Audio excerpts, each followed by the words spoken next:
window rolling up, Uber black Cadillac, high heel boots, and a sexy body full of tats.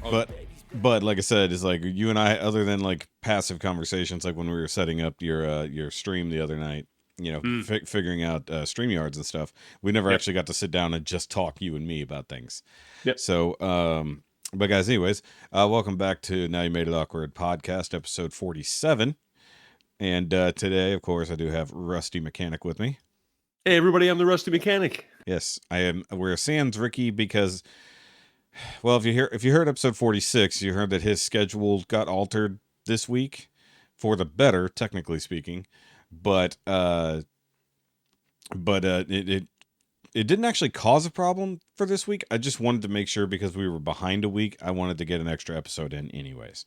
So I'm recording this on 2 days after the previous episode. So there's not a whole lot of new, but Rusty wasn't here for the last episode, so we can catch up with him on things. But of course, got to do shout outs. We didn't really do shout outs last time, so of course, you know, go check me out on all the Shoki related things in the Discord. God damn it. Reading while talking. Discord is in front of me. This is Discord. Yes. You are on. Okay, the other thing is I have to close OBS because I keep looking over at it because I'm on that screen. Right. So either way, of course, description down below, Shoki related things, including the new Shoki Patreon, which of course, hi to our Patreon members who are watching this video now, because you guys are awesome. Of course, at the moment, it's just Laura, but if you want to be totally awesome like Laura and support all of the channels, by all means, come and do that. Yep. Oh, I dropped my tweezers. I'm trying to pick them up. So either way, also, since I mentioned Rikki, he's not here, but you can follow the work he does for Nerd Rage Radio, creating their video promos on their Facebook. And of course, on Friday nights at around 9 p.m., I'll say that because sometimes things shift a little bit, on the Realm of Collectors YouTube channel with the Realm Hatton Project. Which, did I see a thing that you were going to be over there Friday? What was that post you made? So I was actually supposed to be on Monday. Okay. So at the beginning of the week, but something happened with Dustin. He had to cancel. It didn't matter anyway. I got you. My Monday was trash. His Monday was trash. And we were just like, well, let's just do it another time. I said, no problem, dude. So you were going to be on the In the Realm show. Yes. Okay. That's correct. Yep. Yeah. So, because I'm basically just whoring myself around on the internet, trying to get online, whoever I can, whenever I can. Rusty's just spreading it for all of the internet. Everywhere. And you can see all of that over on the Rusty Mechanic channels and Master P. Well, what are you going to rename? Are you going to rename that channel? Transformers Masterpiece Theater is no longer a thing. It will be a playlist on my channel, but I've decided to sort of drop the Transformers Masterpiece Theater name just because I feel like it's pigeonholing me into just Masterpiece stuff, and I want to sort of grow it out a bit. So I've renamed my channel to just The Rusty Mechanic. So you can find me on YouTube by searching The Rusty Mechanic. But I will still be doing Masterpiece things. I'm expanding into Legends, some other stuff as well. Excellent. You'll see. Please come, like, subscribe. You'll see. It's fun. Ooh, is my other package? Did my other package get delivered? No. Okay. So my notifications are delayed. So my package from BBTS did arrive, and I haven't even had a chance to open it. Literally only been home for like 15 minutes. You know, I had time to go to the bathroom, eat some cold pizza, and set up the computer, and now we're here. But I do have some cool stuff in there to check out. So, but that is good to know about your upcoming channel. So yes, and I also changes. I got a box from Madhouse on Monday that I have not had a chance to open, and I decided to flip it into a live stream. So tomorrow night at 8:30, before you go over and hang out with Shoki on not the other thing. It doesn't have to make sense. Thank you. It doesn't have to make sense. I'm going to throw up a little live stream at 8:30 so you can come hang out with me for 30 minutes before you flick over and go hang out with Shoki. That's Eastern Standard Time. Eastern Standard Time. There you go. So yes, you could also. I don't promote. Oddly enough, I promote this show on It Doesn't Have to Make Sense, but I don't really promote my It Doesn't Have to Make Sense channel here because it doesn't make sense. Yeah, but it doesn't have to make sense. No, it just has to be loud. That's the entire saying. It doesn't have to make sense. It just has to be loud. Yeah. That's been my motto since I think 10th grade or so. Oh, okay. Yeah, I came up with that a long time ago. I know it was based on a comedy bit. I always, for some reason, I always feel like it was George Carlin, but it might not have been. It might have been somebody else. Mm-hmm. And I know it also had to do a little bit with Deuce Bigelow, the first one. Okay. Because remember when he took the girl with Tourette's to the baseball game so that her fits would make sense? You know, so like Oh, yes. yeah, Yeah, so yeah, yeah, yeah, so yeah. she's Yeah, yelling yeah. horrible things, but it's at a Right. sporting event, so it doesn't Right. It matter. doesn't matter. Yeah. So the whole point with it doesn't have to make sense, it just has to be loud. Literally comes down to the shit people will yell at a sporting event, because like most of the time you don't need to, it doesn't matter what you've said, it's just that you've said it loud enough and everybody's like, yeah, and then start cheering along with it. It's like nobody have to agree with it or anything, but at least you were heard, you know? And then you may or may not get support in whatever the fuck it is you just said. Like there's a much longer breakdown, and I put it on my Facebook a few years ago, but yeah, it doesn't have to make sense, it just has to be loud. Buy the merch at the Shoki merch store, also in the link down below. Yep. Actually, I do need to make more merch for that channel because it's been a while, and I have the old logo on there that has actually got a typo in it. Oh, okay. Yeah, which is really bad. It's docent. So quick, everybody, go run buy the merch. But because limited it might be edition- worth something. The limited edition misspelled might be worth something someday. You don't know. Yeah, because it says docent. Docent. It's not doesn't. It's docent. It doesn't have to make sense. Yes. It sounds like it's another language. But that works though, right? Like if, In a if way, it I guess, then yeah. it Ironically, doesn't make sense either. in an ironic sense, yes, it works. It ironically makes sense. I'm currently waiting on one more package that the tracking, the way I've ran it, doesn't make a whole lot of sense, as we keep saying this over and over. Okay, so it has arrived. Shipping partner. Okay, so it's coming USPS. Oh, god damn it, it's DHL. That's why it's confusing. Oh, I was wondering why it didn't make sense. that must be a DHL. Shozy purchase. No, it's not. No? Nope. It's from what is the actual name of the company? Before I get it wrong, because I actually bought their stuff. The Boston Scally Company. They make those little Irish flat caps. And they bought. ship via DHL. Really? You think they would just ship? I don't know why they just did, but Weird. it is what it is. It's Must have DHL / shipped USPS. So Okay. I bought some expensive little Irish hats, I guess, technically speaking. You know, St. Patrick's Day was last week, right? Which is why I'm mad, because I wanted them here before. So much. I mean, yeah, it'll be there in 3 to 5 business days. Liars. If we ship it in time. Oh, But that was my fault. But like I do like caps, but it's like the heart. You know, I also like a certain fit, and these are exact fit, more or less. You know, Gotcha. so, and I actually had to measure my head and everything to make sure I got the right ones. And I was Right. gonna be real pissed if the Yeah. one I really wanted wasn't available. And I know one of them wasn't. I needed an XL and they only had it in large or Okay. double X, and I'm like, too small won't go on my head. Too big, it won't stay on my head. Wow. And we're talking about the difference of a couple centimeters. You know, it's Yeah. not a small. Well, I mean, literally, it's a small difference, but you know, it's enough that a hat's going to be super uncomfortable one way or the other. Yep. So either way, I'll check those out whenever they get here. Just a random thing. I was like, I kept getting the ads in Facebook, and they got me eventually.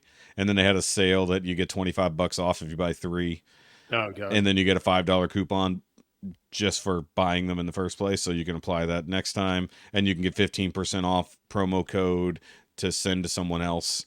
So it's like it's a whole chain of events. But either way, So you fell down the baseball hat rabbit hole. Got it. well, it's not even baseball hats. I mean, it's the Irish style, like flat caps. They're called Irish Boston. Well, I say style. that. Well, here, I'll show you what they look like. So look, Gotcha. they're already right there. Yeah, Get 10% off. 10% off thing right there. So either way, I ordered a black one, a light gray one, and then like, what was this last one? It was this is the Boondock Collector's Edition. That's Okay. like a dark bluish gray, and then actually has the green and black plaid underneath. Yeah. And it was on sale. So it was on sale, and I got money off on it. So Yeah. either way, silly little things like that. What was the other thing? I just forgot. Oh, so one of the things that's in the box I just got from Big Bad Toy Store is the final statue I need to kind of get my final layout for this last statue shelf. Yeah. And once I can do that, then I can tear this Billy apart and do the final upgrades to it. And that video is actually live on the Patreon right now if you guys want to go see So that. okay, so we won't spoil. I was going to ask you what statue is it, but go check out the Patreon. Yes. So the other thing is, I think I discovered how I want to do until I get to the point of like actually building stuff, and creating more things, which I'm going to be doing soon. But like, I'm trying to figure out how to make more content for the regular channel outside of Patreon. Right. And I think I'm going to go back to a thing that I started, only did a few videos on. I called it random panning set to music. So it's basically just the item, like whatever it is on the review set in different poses and whatnot. And then I just swoop the camera past it and then I just set it to music and I, have it for like a 2-minute thing. But because everybody always says, it's a review or it's a teaser video, it's like, no, I just flat out called it random panning set to music because that's what it is. Yeah. That's like that's what I talked about when we did the my 1,000 subscribers thing, right? Is that it's like the short content stuff is the stuff that I just want to get into as well, which sounds exactly what you're describing, right? Is a quick, easy, 30-second to 2-minute video. Is just those fun, figures posed in a certain way, and you throw some effects on it, or whatever. Right? Just something neat to, throw to music and throw up something quick and entertaining. Yeah, and I'm not even going to do voiceover. Not going to do anything. No, exactly. And because I have new 5.2 Toys Beastbox things. Yeah. So I kind of want to have a review aspect to it without actually doing the entire rigmarole. Right. And I think I'm just going to basically be like stagnant camera, turntable, swoopy shot, next form, other things, comparison, move on. Basically, hit all the important beats of showing the thing. It's a repaint. Here's the other one. That kind of stuff, and basically contain it within like a minute, 2 minutes max. Not do it as a short, because vertical content is stupid. But actually, like, I hate vertical content. That? Yes, it's stupid. Why? Because it's just dumb. It's like, oh no, if only I had a wider point of view of everything, but I'm stuck like this, as though I have blinders on like a fucking horse in downtown New York. So I will tell you that when I started thinking that hurt about my the head idea just doing that. I totally understand. When I started thinking about getting into the shorts and seeing, like the styles on TikTok and reels and that sort of thing, I realized I had to change. You literally change your perspective of how you're shooting. Yeah. Right. Because you have that vertical content. It has to be stupid reverse aspect ratio for no reason. Sure. And can we get diagonal? Can we get a diagonal aspect ratio next just to make it more interesting? With the right transition, you can. No, but I mean, literally, it's just this way. So, like, you don't even know how to hold your phone. It's completely useless. But we will now have diagonal shaped phone. Yeah, but you're constantly doing this because every time you like change the angle, the phone rotates on you. And you're like, God damn it! But literally, the corners will be cut off because the phone isn't shaped correctly. I mean, I want like chevron shaped. I mean, like, literally. Anyway, so I even found like you can with video editing software take your wide content or wide shot and sorry, I keep getting this screwed up. Portrait to landscape. Correct. No, right. No, you actually have it. No, I have it the other way. You actually had it backwards. Yeah, I do it backwards. Okay, so landscape to portrait. Yeah. Even like a shot like this right now, if I move over here, then now I'm off center. You would be off center. You can't just take it and just cut it out. Yeah, and also because either you're going to crop it and you're going to lose the top and the bottom, or you're going to squish it and then it's just going to look dumb anyways. Yeah. Now, if they had the ability on the phone to shoot in landscape, but it's stretched, like anamorphic. So if it was an anamorphic lens that allowed you to shoot in landscape and it would shrink to portrait, which is the stupidest thing anyone could possibly come up with, but it would actually really streamline the technology. Since we're stuck in this aspect ratio. And honestly, like, holding your phone this way is fine when you're scrolling. Right. But when you watch something, are we going to get some 4x3 phones to make our lives real easy? Nobody has time to be scrolling on their phone and then be like, oh, dude, I just wasted a second of my life. You did. But it's I don't And know. another second to go back so I can continue scrolling. I think that it's just the influence of TikTok, which, by the way, of course, TikTok is currently being reamed by Congress at the moment, so it's fine. Yes, I saw that. As we speak, the CEO of TikTok is in there being reamed by Congress. It's also contributing to the degradation of society, but we won't get into that either. Oh no, it definitely is doing that. There's no ifs, ands, or buts about that. And the funny thing is, of course, Chinese TikTok, which is not called TikTok, which I found out, it's like Douyin or something like that. Yeah. It does not contribute to the downfall of Chinese society. It actually is useful. You know, it's good. I thought TikTok was owned by a Chinese company. We're not going there. Because YouTube. I have said something wrong. I, for one, welcome our ant overlords. That's right. So, humans can be trained to gather sugar for you. You know, Simpsons just used to be so great. So it used to be so good. Yeah, that was, what was that? Homer in space, basically, when Homer got trained to be an astronaut. Oh right, yes, yeah. The giant ants have taken over the space There's capsule. been so many Simpsons episodes. How can you possibly remember one single? I remember the good ones that I watched a million times in syndication. I have not watched The Simpsons essentially since the movie. And that was I think I'd stopped watching it before the movie, and I went and I saw the movie because Spider Pig was amazing. Yes, but yeah. So I think I'd stopped watching before that. Saw the movie and never went back and watched it again. The funniest part about that is that The Simpsons has very little continuity. Yeah, they have like that much continuity, and it's usually character deaths and like major events. Like one, they never talk about how many times they've moved the city, how many times they've moved Springfield once they filled everything with garbage. You know, it's happened repeatedly, and they don't talk about it. Yeah. But the other thing that they don't talk about, but there was a tiny bit of continuity, was the first episode after the movie released. The intro showed everyone sweeping up the broken glass from the dome. That's right. So they acknowledged the events of the movie happened in that way, and then never again. Yeah. So now I've made a fool of it because I do remember actually seeing that episode after I said I watched the movie. I never watched it again afterwards. Yeah. But yes, I do remember. But that, I did watch a few episodes. And I hope that's not a Mandela effect. Like I want to know that. Well, maybe that happened. That happened to put on your tinfoil hat. Just a second. No, maybe that happened in 615, not in 616. Oh Jesus! And we're actually numbering them now. Well, yeah, we have to number however many universes. We don't have to do anything the comics do. Look. Every time CERN turns on the big machine, we shift dimensions. Well, I guess depending on what they make with it, they should not have made that one particular atom that crashed our entire universe. Wait. I feel something. No, it's just gas. Yeah, I was gonna say, I think it's just gas. Dude, everything's been so jacked up since 2016, so I fully believe that that's what happened. You know, the world has not remotely been the world we knew.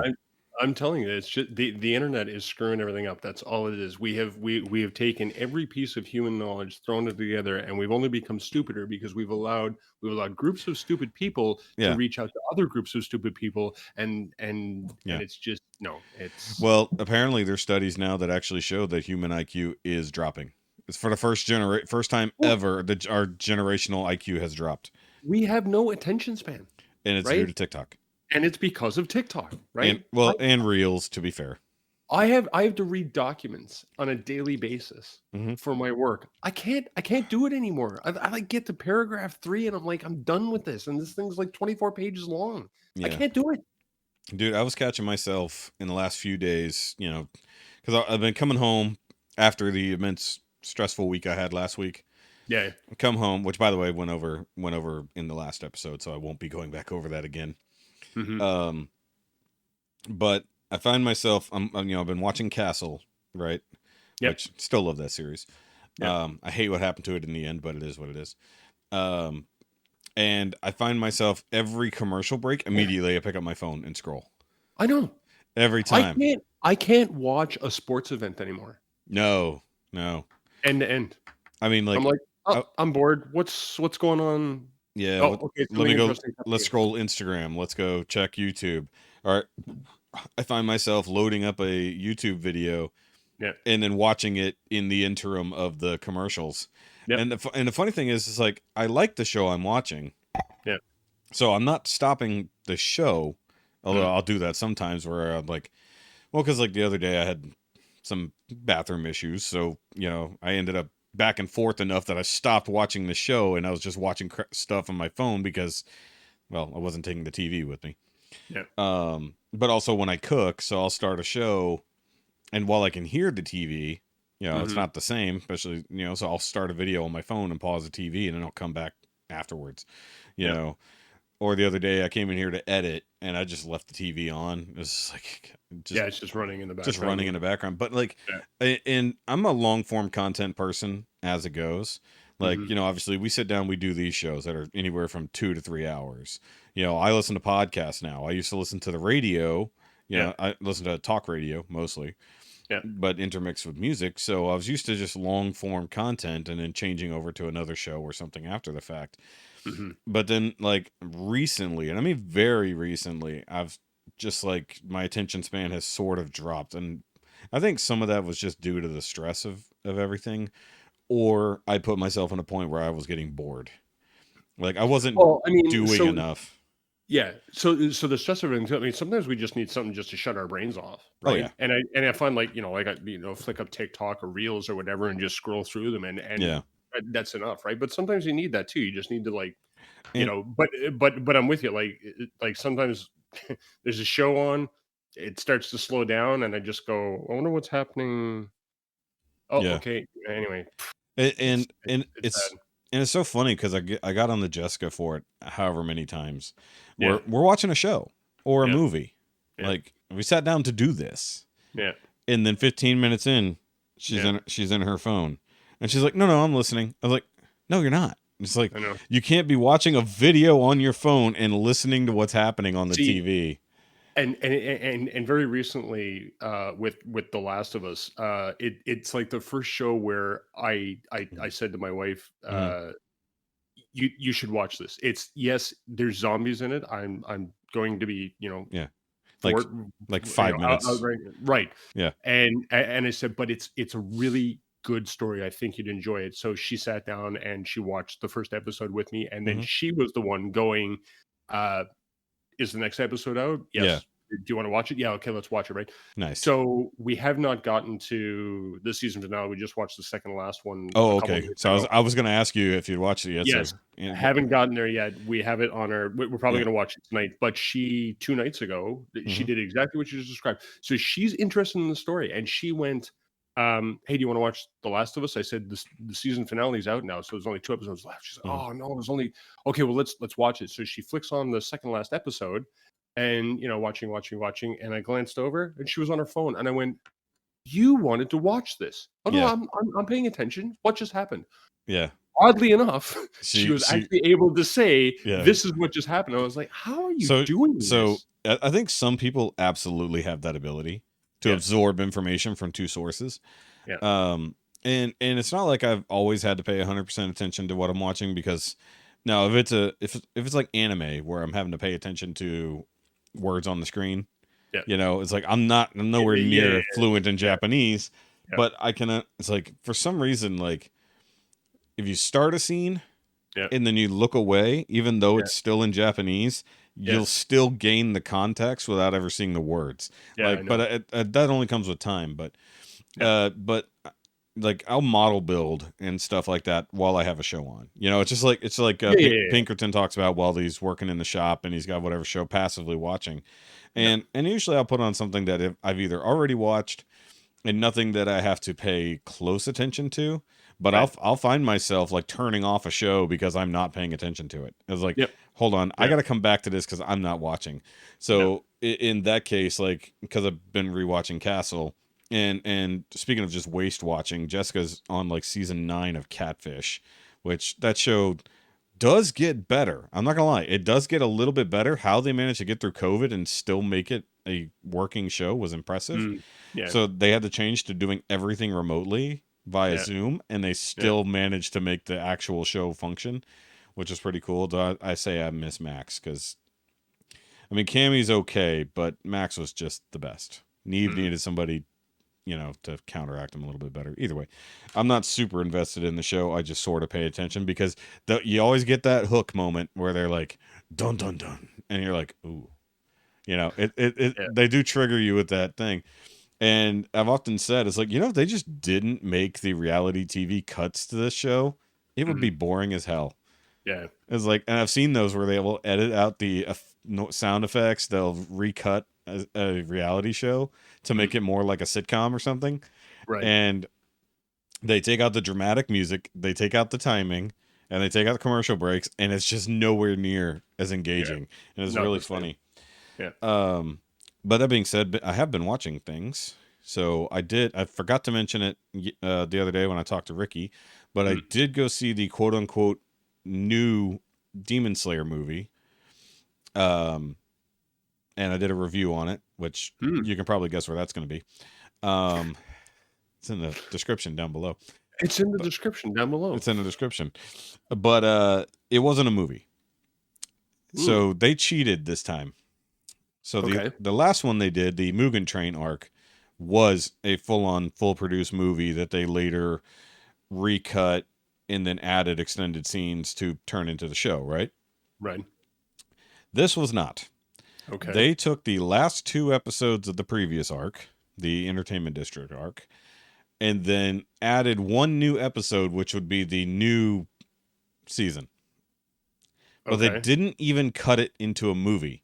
It was literally like watching 3 episodes on Crunchyroll in a theater. It still had the ad breaks. It still had the end credits for every episode. Yes. It had the... Oh, man. And I was like... I mean, I ultimately paid like $24 between ticket price and food to go watch this. And the funny part is, it was just me and like 3 other people. Oh, because it was on a Thursday night, right? And it was the only showing. I was like, how is this not packed full of nerds? It's like there's literally there were 2 people in there. They were the only 2 tickets that were purchased when I bought mine, right? And I got mine like dead center of the theater, and then like some other dude who was older than everyone else in the room, and he came in and just was standing at the stairs for a minute, and then like he eventually quote unquote found his seat. I'd be like, yeah, I mean, I probably would have done the same thing. You walk into an empty theater and the movie's literally about to begin. Just sit wherever the hell, Yeah, exactly. But he was definitely like even older than me. The other people were younger. And I'm just like, this dude is into anime. Like he's all about it. So the new arc is interesting. The more interesting part was the introduction of the top 5 demons. We actually got to see them all, which was great. Yeah. One of them is really fucking creepy. Yeah. And one is really hard to look at. Okay. If you have what is it called? Is it trypophobia? What is the one where you're scared of holes? Like you have that thing where something has a lot of holes in it. You know what I'm talking about? So don't go see Quantumania either. Is that what you're saying? No, that's not nearly as bad. Or maybe it's tryptomania, something like that. Either way. No, it's phobia. But either way, so like it's like he's hard to look at. Trypophobia? Yeah. Trypo. So it is trypophobia, yeah. So that's why I was right the first time. Disgust or fear of a pattern of holes. That, yes. So like there's sponges. No, sponges are random. So it's not that bad, but like evenly spaced holes, like I got this thing in it. There's this weird plant, and I don't know what it is, but it's got like a seed core. And when the seeds come out of it, it's just a whole bunch of holes. But the thing is, it can stay juicy and have all those holes, and it looks fucking like there's a primal thing. It's like it's not just like a normal that scares me. It's like a primal like ugh, like what the fuck. So man, so sorry. They're saying that these people actually may have a fear of arrow bars. I don't know what that means. Arrow chocolate bars. We don't have those here that I know of. What are you talking about? The chocolate bar with the bubbles in it? Like, Arrow, like AERO? I mean, we got Nestle Crunch, which I guess is similar. You guys don't have Arrow, but I don't know way. Come on. How's it spelled again? AERO. Just Arrow. Help me out, internet. Like you guys know what I'm talking about. Anyway, so hold on, I'm gonna look this up though. The chocolate bar with the bubbles in it. It's smooth on the outside, but if you crack it open Oh, on the inside, you know what I'm talking about. well, I don't know that we have them here, honestly. I mean, I've seen the label before because I remember it coming up in a weird thing like what the heck, about the label design. But no, I don't think we have those here. But no, I don't think that would bother me in the same way because a lot of it has to do with okay, so like sometimes like looking at the like a pomegranate core, it's like almost in a similar way. It's a little bit strange. Looking at a peach pit, like if you look at a peach pit up close, and it has all the holes in it, it's fucking weird. So that's more what it's like. But either way, there's one of the demons has a thing going on where like for me it's hard to look at his face for that reason. Interesting.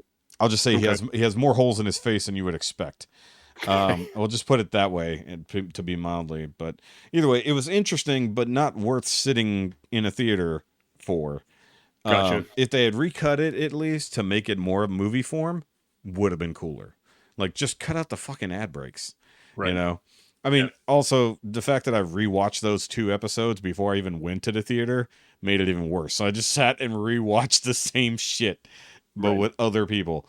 But at least when I went and saw Mugen Train, it was nearly a packed theater, and it was normal time of day. And mind you, it was early days of COVID, so I had to sit there with a mask on and everything. But that was a different experience, That was a full-on anime movie, and I've only ever seen very few in the theater. Yep. But that was fun. Can't wait for that actual arc to start.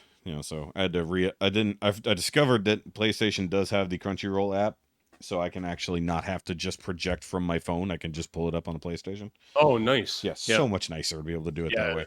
Yeah. But in doing so, I discovered that the latest chunk of Attack on Titan is out.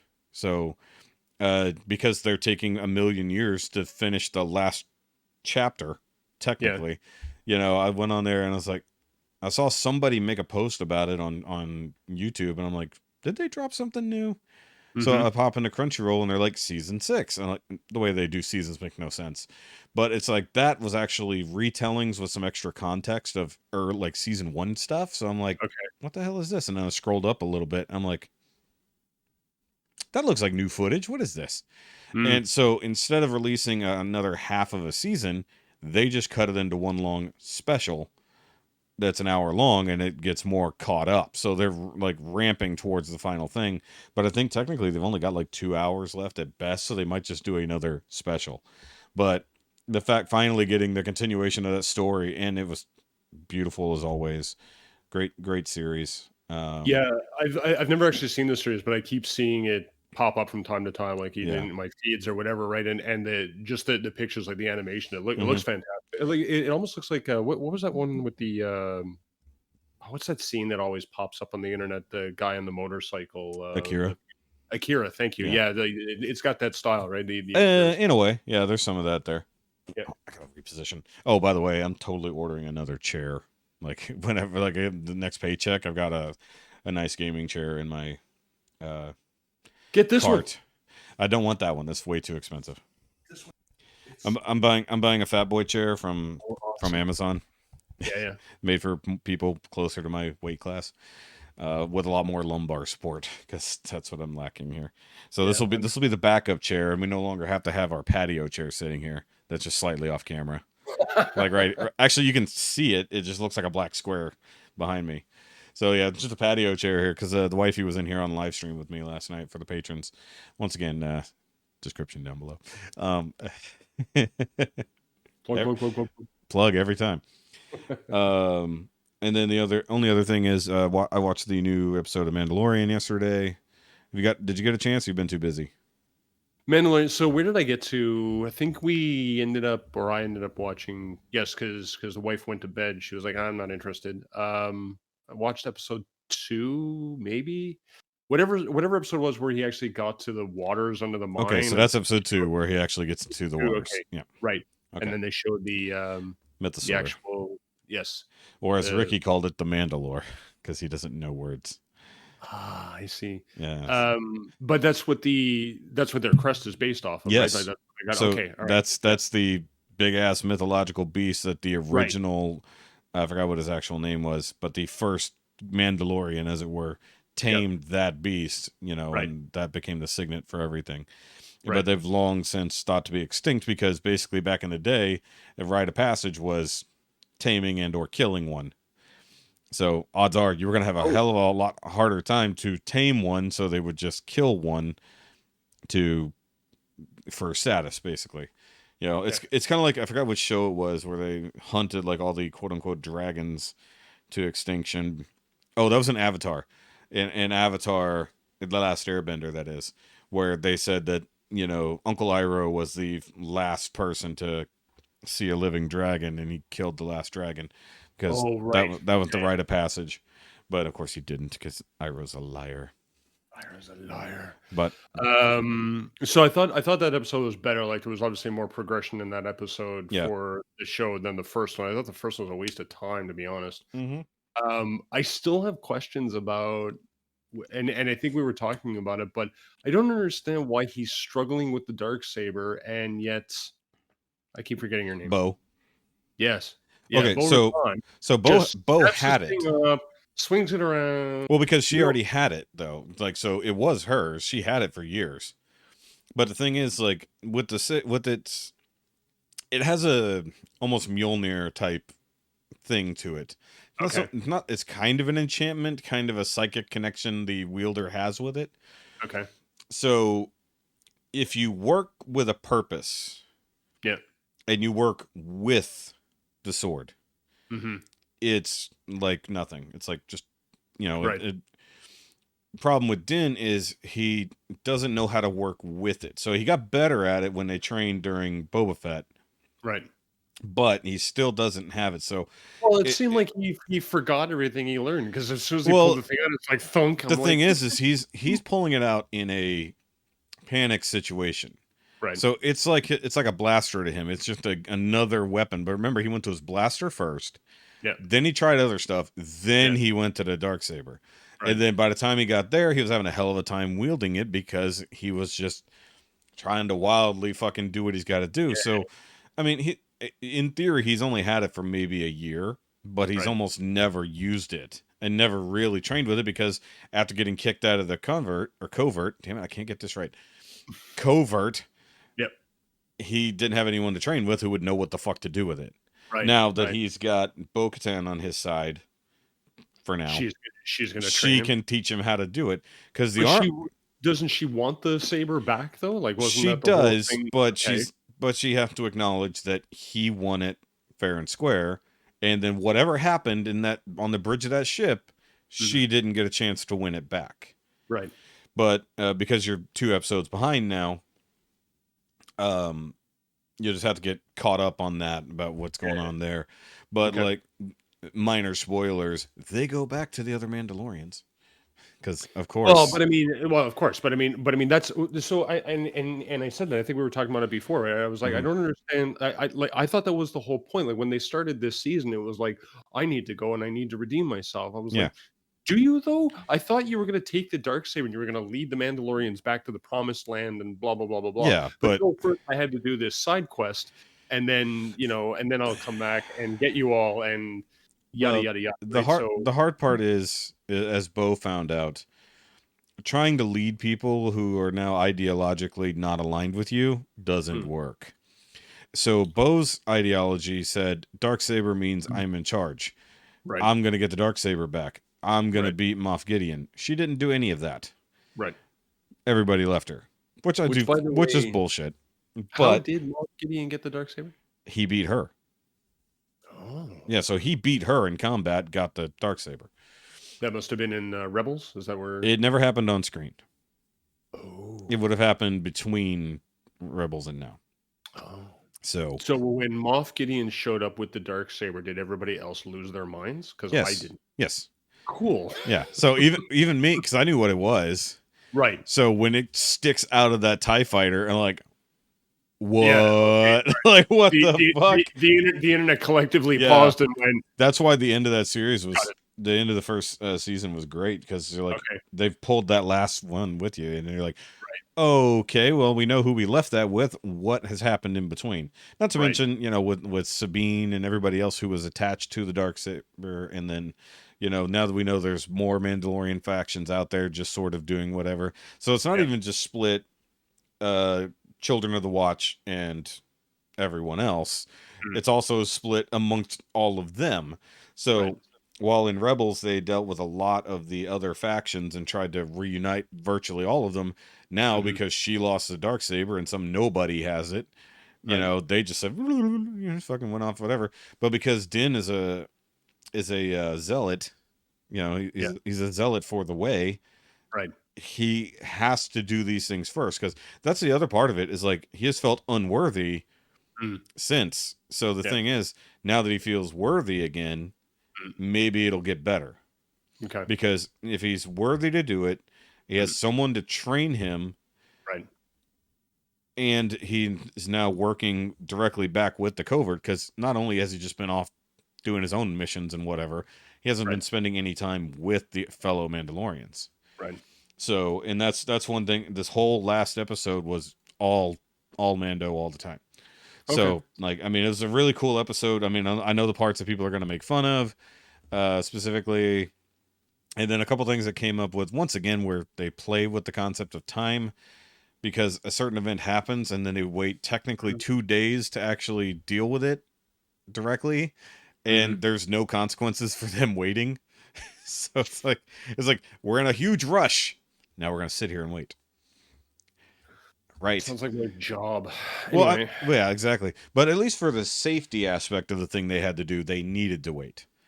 They weren't going to try to. They needed to climb a mountain because it's too high to fly up, and they would lose the element of surprise. So they needed to climb the mountain, and they weren't going to try to do that in the dark. Too high to fly up with a backpack? Yeah. Well, So, they could get there. They could get there, but they needed the element of surprise. So, so flying in with a ship is not. it would definitely not be a surprise. But it was an interesting episode. We got some backstory and stuff like that without going into too much spoilers. I will say that a particular previous Star Wars actor got to redeem himself, which was awesome. And as soon as I saw him on screen, I'm like, that guy looks really familiar.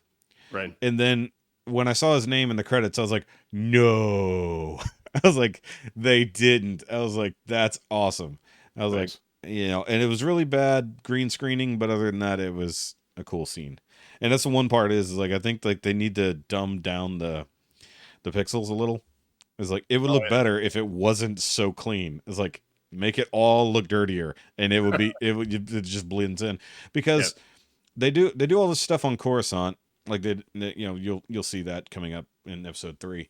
We get to go see Coruscant currently, and it looks great in some scenes, and then the rest of it is blatant green screening, like blatant. Okay. But in this episode 4, there's some amazing CG. Like, it's like, is that did they make that? What? It's like, no. It's like that they did not make that and put it on screen. That's got to be CG.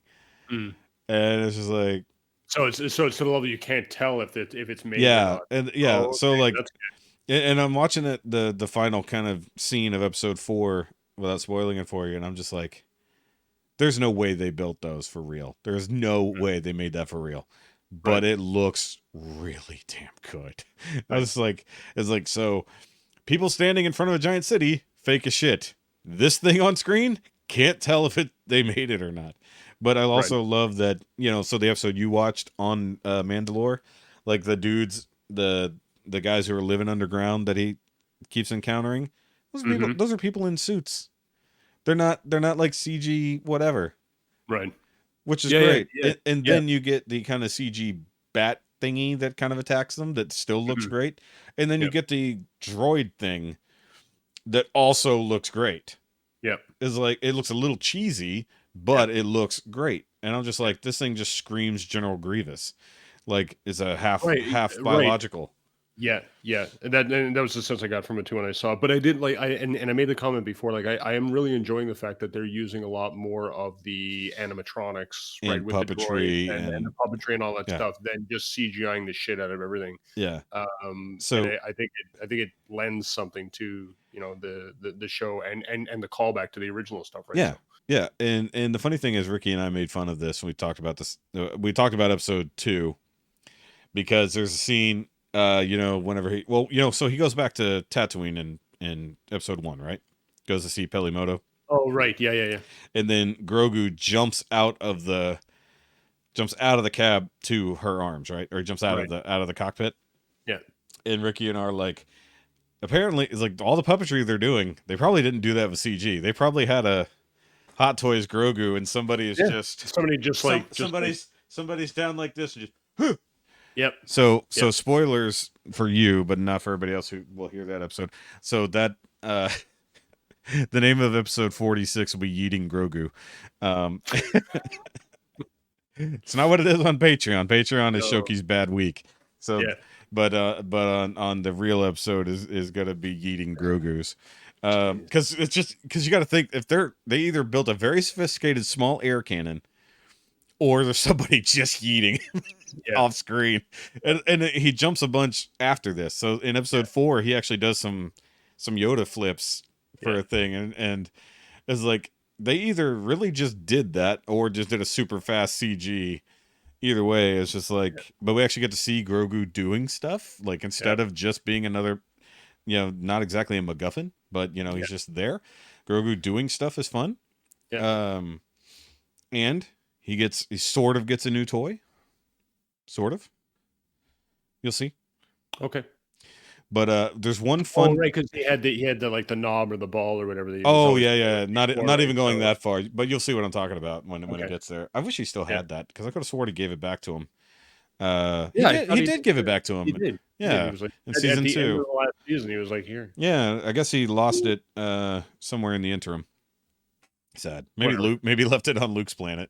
He lost it in the Book of Boba Fett. Yeah, it's Luke's fault. Luke made him lose his ball. He left it with Luke. Yeah. So I will say this, because it's just kind of one of the opening scenes of this latest episode. They pull a funny trick on screen. So you see all the Mandos doing Mando things, and then Grogu's sitting off to himself, surrounded by rocks, right, looking like he's meditating or whatever, right. And then a couple of rocks start moving, right, and you're thinking, oh, it's awesome, he's using the Force, and then one of them goes burp, burp, and then he picks it up, and it's a hermit crab. So he's not using the Force. They just fuck with your mind. I was like that, and he goes to eat it, and then of course Dad gets in the way. Oh yeah, I miss him just eating every random creature. Yeah, why not? Because we never got to see Yoda do that. Yoda used like bowls and stuff. Yeah, I like to think that Yoda ate everything near his house. Like when you're living in the swamp, that's probably accurate. Yeah, but you also, in his case, you need to eat everything, or everything will eat you. Yeah. So. Yeah. But yeah. So the only other, I think the only issue I'm having with the series, I mean, again, I'm only 2 episodes in, is for a guy that has a serious mistrust of droids, he seems pretty happy to just pick up a droid whenever he needs to as he's moving along. I mean, it is a relationship of convenience. Yes. Like, I mean, but the thing is, like, so, he had to go get R5D4, right? Right. Well, he didn't have to, but she literally pawned him off on her on Mando, but it's fine. It allowed for some comedy, like when he wouldn't get out, he's like, I'm not going in there, and he's like, get the fuck out. Yeah, we talked about that. Also, let's see if you can answer this. Where does Grogu's pod come from? Yeah, I've thought about that. I tried not to think about it too much because I didn't want to. It has to have a docking port somewhere, right? Like, where does this thing get stored in that ship? Yeah, it doesn't seem like there's a whole lot of space. And we jokingly said, is like, I mean, when he was there before they got the droid, it would just be at the bottom of what used to be the droid hole. Right. But now that we have a droid there, where is his pod? Where is it now? Especially when he dropped our R5 out the bottom. Yeah. Right. When he dropped R5 at the bottom. Yeah. Okay. So then where is the pod? So it must be internal to a degree, because he even tells him to go get in his pod while he opens the cockpit. Right. Remember? And then he just disappears into the floor. And it's like, the fuck did he go? Like, he's like, so there must be a port for it somehow. It probably comes out the droid hole. It probably does. But it's probably like tucked up in there, because now you have to get the droid up in the hole. I mean, you'd think Mando's probably got a need for cargo space in general, right? So Yeah. somewhere on the ship, right, to store stuff. I mean, It's a starfighter, though. There ain't nowhere. There's going to be I know saddlebags. that's the At thing. Yeah, best, there's saddlebags in that thing. like on a motorcycle, right? Like Yeah. a whole. Yeah, So, exactly. Yeah. so Ricky and I were kind of debating it's like it couldn't be an American car design, so it would have to be a European car design. But Sure. what company would have made the N1 Starfighter? I argued French. I would say German. You go German? Why not Porsche? Right? It's got that sleek look that a Porsche has, right? So Yeah, but I'm thinking something more like McLaren. McLaren modern, yes, but I'm thinking like classic, more back in the day, because Aston Martin, Morgan, but those would be British. Yeah. Well, not anymore, but they were technically British. But then even I said more French with the long swoopy designs, because you get into something like Citroen. Yeah. I was just gonna say who made that car with like the big Batmobile wings off the back? That was Mercedes. Was there? Okay. Well, there was a Mercedes one that was like that too. Yeah. But there's a bunch of, I mean, yeah, there's anything from the 50s realistically, and it would definitely be pushing 40s and 50s vibes regardless. But I was thinking like with the way it's like massively inconvenient but really pretty, it would have to be French or Italian. Like, but Italian, nothing would work right. Well, technically, nothing really works right on that thing. I mean, everything works actually really well. It's just that it's falling apart. Yes. It's like, but it's also like 70 years old and was being maintained by some crazy lady. So, I mean, the fact that it flies at all is impressive. The fact that you could easily modify it to fit either a small green guy or a robot when necessary. It's still, and it's better than the TIE fighters that tried to, never mind, I'm spoiling things. I forgot you haven't watched that episode yet. I haven't seen that episode, did it? The opening of episode 3 is fantastic. Dude, okay. So we get one really badass dogfight, and then we get some really cool chase scenes. Yeah, and then in episode 4 we get another chase scene followed by kind of a dogfight. So they're just like, we're doing Star Wars in every episode now. Yeah, but episode 3 is definitely going to be one where phones are going to be involved because it gets real slow right in the middle, but it's all story. So that's where everybody's like, and I didn't say it to Ricky, but there was almost immediate outrage that they diverted from the story so hard, so fast. But it's just like, yeah, but we're still following characters from this series. We're just seeing where they're at now and why that's going to have plot implications later. I'm telling you guys got to stop nitpicking this stuff. I'm talking to you guys out on the internet. You got to stop nitpicking these shows to death. You're going to ruin them. I mean, I at least nitpick the looks of characters, like someone's hairstyle, Sure. When it's like just blatantly wrong. That Swamp Thing space pirate guy. Okay, come on. I love the Swamp Thing space pirate guy. It's great. I loved it too, but I was like, it's so dumb. Is this what we're doing? And you know what? I forgot about that until you said it. I bet he won't even be relevant until the end of this series. If at all. Yeah. No, he'll come back because like now he's like, you're gonna work for me, or I'm gonna have that ship, or I'm a green guy. Whatever he said. But like now that we know the pirates are kind of a big deal, but we got to deal with like this little section of thing happening. Oh, and now we've moved the pieces, but we're still got to deal with the thing. So we'll see what happens. Right now it's just kind of a rebirth, technically, and a reorientation. So, but I liked it. I know a lot of people are just meh about it. And it's like, and I could see definitely being meh. Star Wars burnout. But now we have the problem that Andor was so damn good. Right. And I was like, well, it ain't no Andor. It's like, okay, which I still haven't gone back and watched, by the way. I know you guys keep telling me to go watch Andor. Yes, Dad, I will. You can binge it in like a day. Saturday, if I had time. We have less puppies now. You'd be one puppy is still a lot, man. Like it's I said less. I didn't say none. It's I qualified. There was at least a puppy to justify. So much to necessitate a puppy rack. Well, I mean, so I'm 2 episodes behind on Mandalorian. Yeah. I think I'm 2 episodes behind on Piccard. Which go ahead. I forgot. The other thing is episode 3 is like an hour long, and episode 4 is like 30 minutes. So they Why did actually do that? they could have split it, and I even argued this is like they could have just made what happened at the beginning and the end of episode 3 one episode, and then Yeah. the whole middle its Yeah. own episode, because Yeah. all they do is just break the tension so that you have a sense of time from one to the other. Okay. Even though they clearly would not have taken this amount of time to get from point A to point B, Right. but it gives you a break from the immediate action, and then comes back to what happens at the end. What am I getting messages from? Sean's got his microphone. He's very excited. Oh, he did.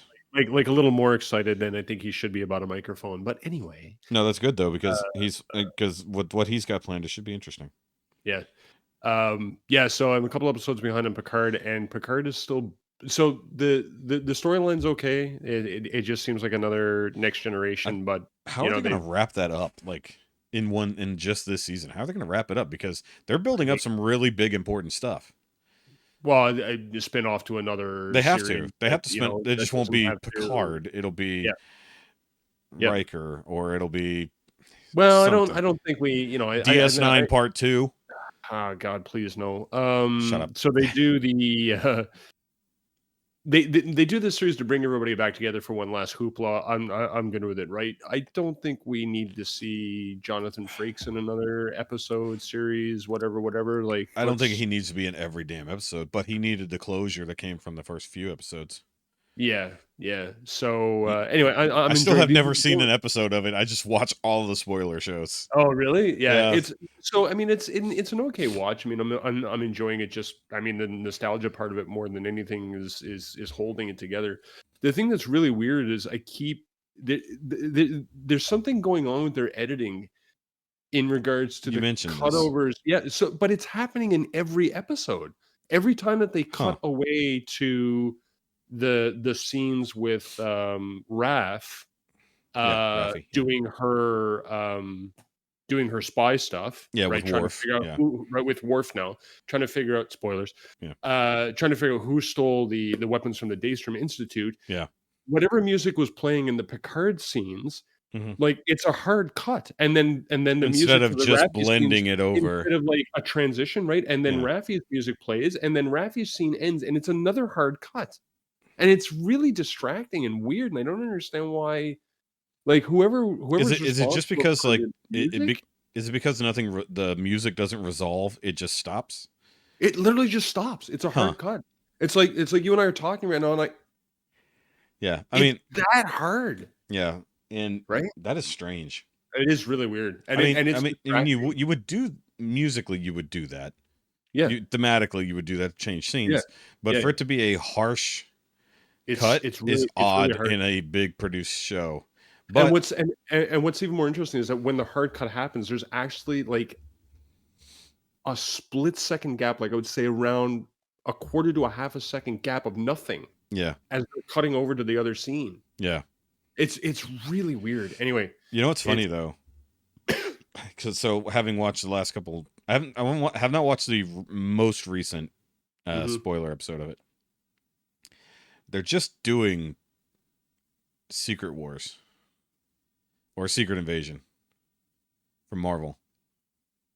in Piccard? Yeah. Okay. Are they? You think so? You'll see. Okay. Yeah, so that's what they're, because like now that with at least the second to last episode that I know Right. of, it's like, oh, okay. See, that's why I said it's like, oh wait, have you not seen the big character that came back? No, so the last episode I saw was they were trapped in the They're still in the nebula. Okay, so I won't say anything else. Okay. But a character that everyone has wondered what the fuck happened to that character. Oh, Wesley Crusher. No, we know what happened to Wesley Crusher.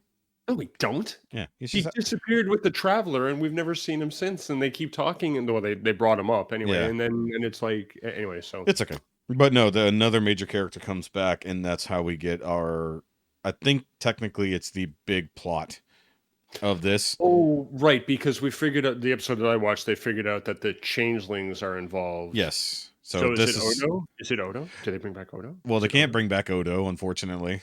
Did he die? Yeah, he died. Not Oh, Odo, see, but Renee did.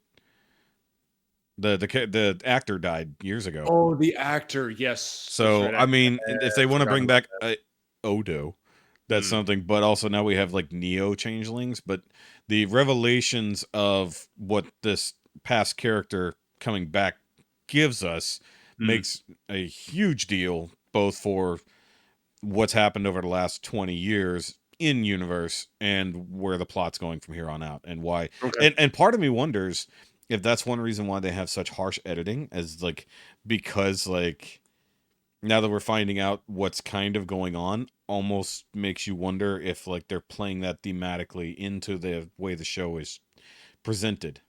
Okay. So like, well, this is and I kept having that thought too when I was watching, and it kept happening. I was like, is this bad editing, or are they doing something? Usually something that's that blatant is going to be on purpose.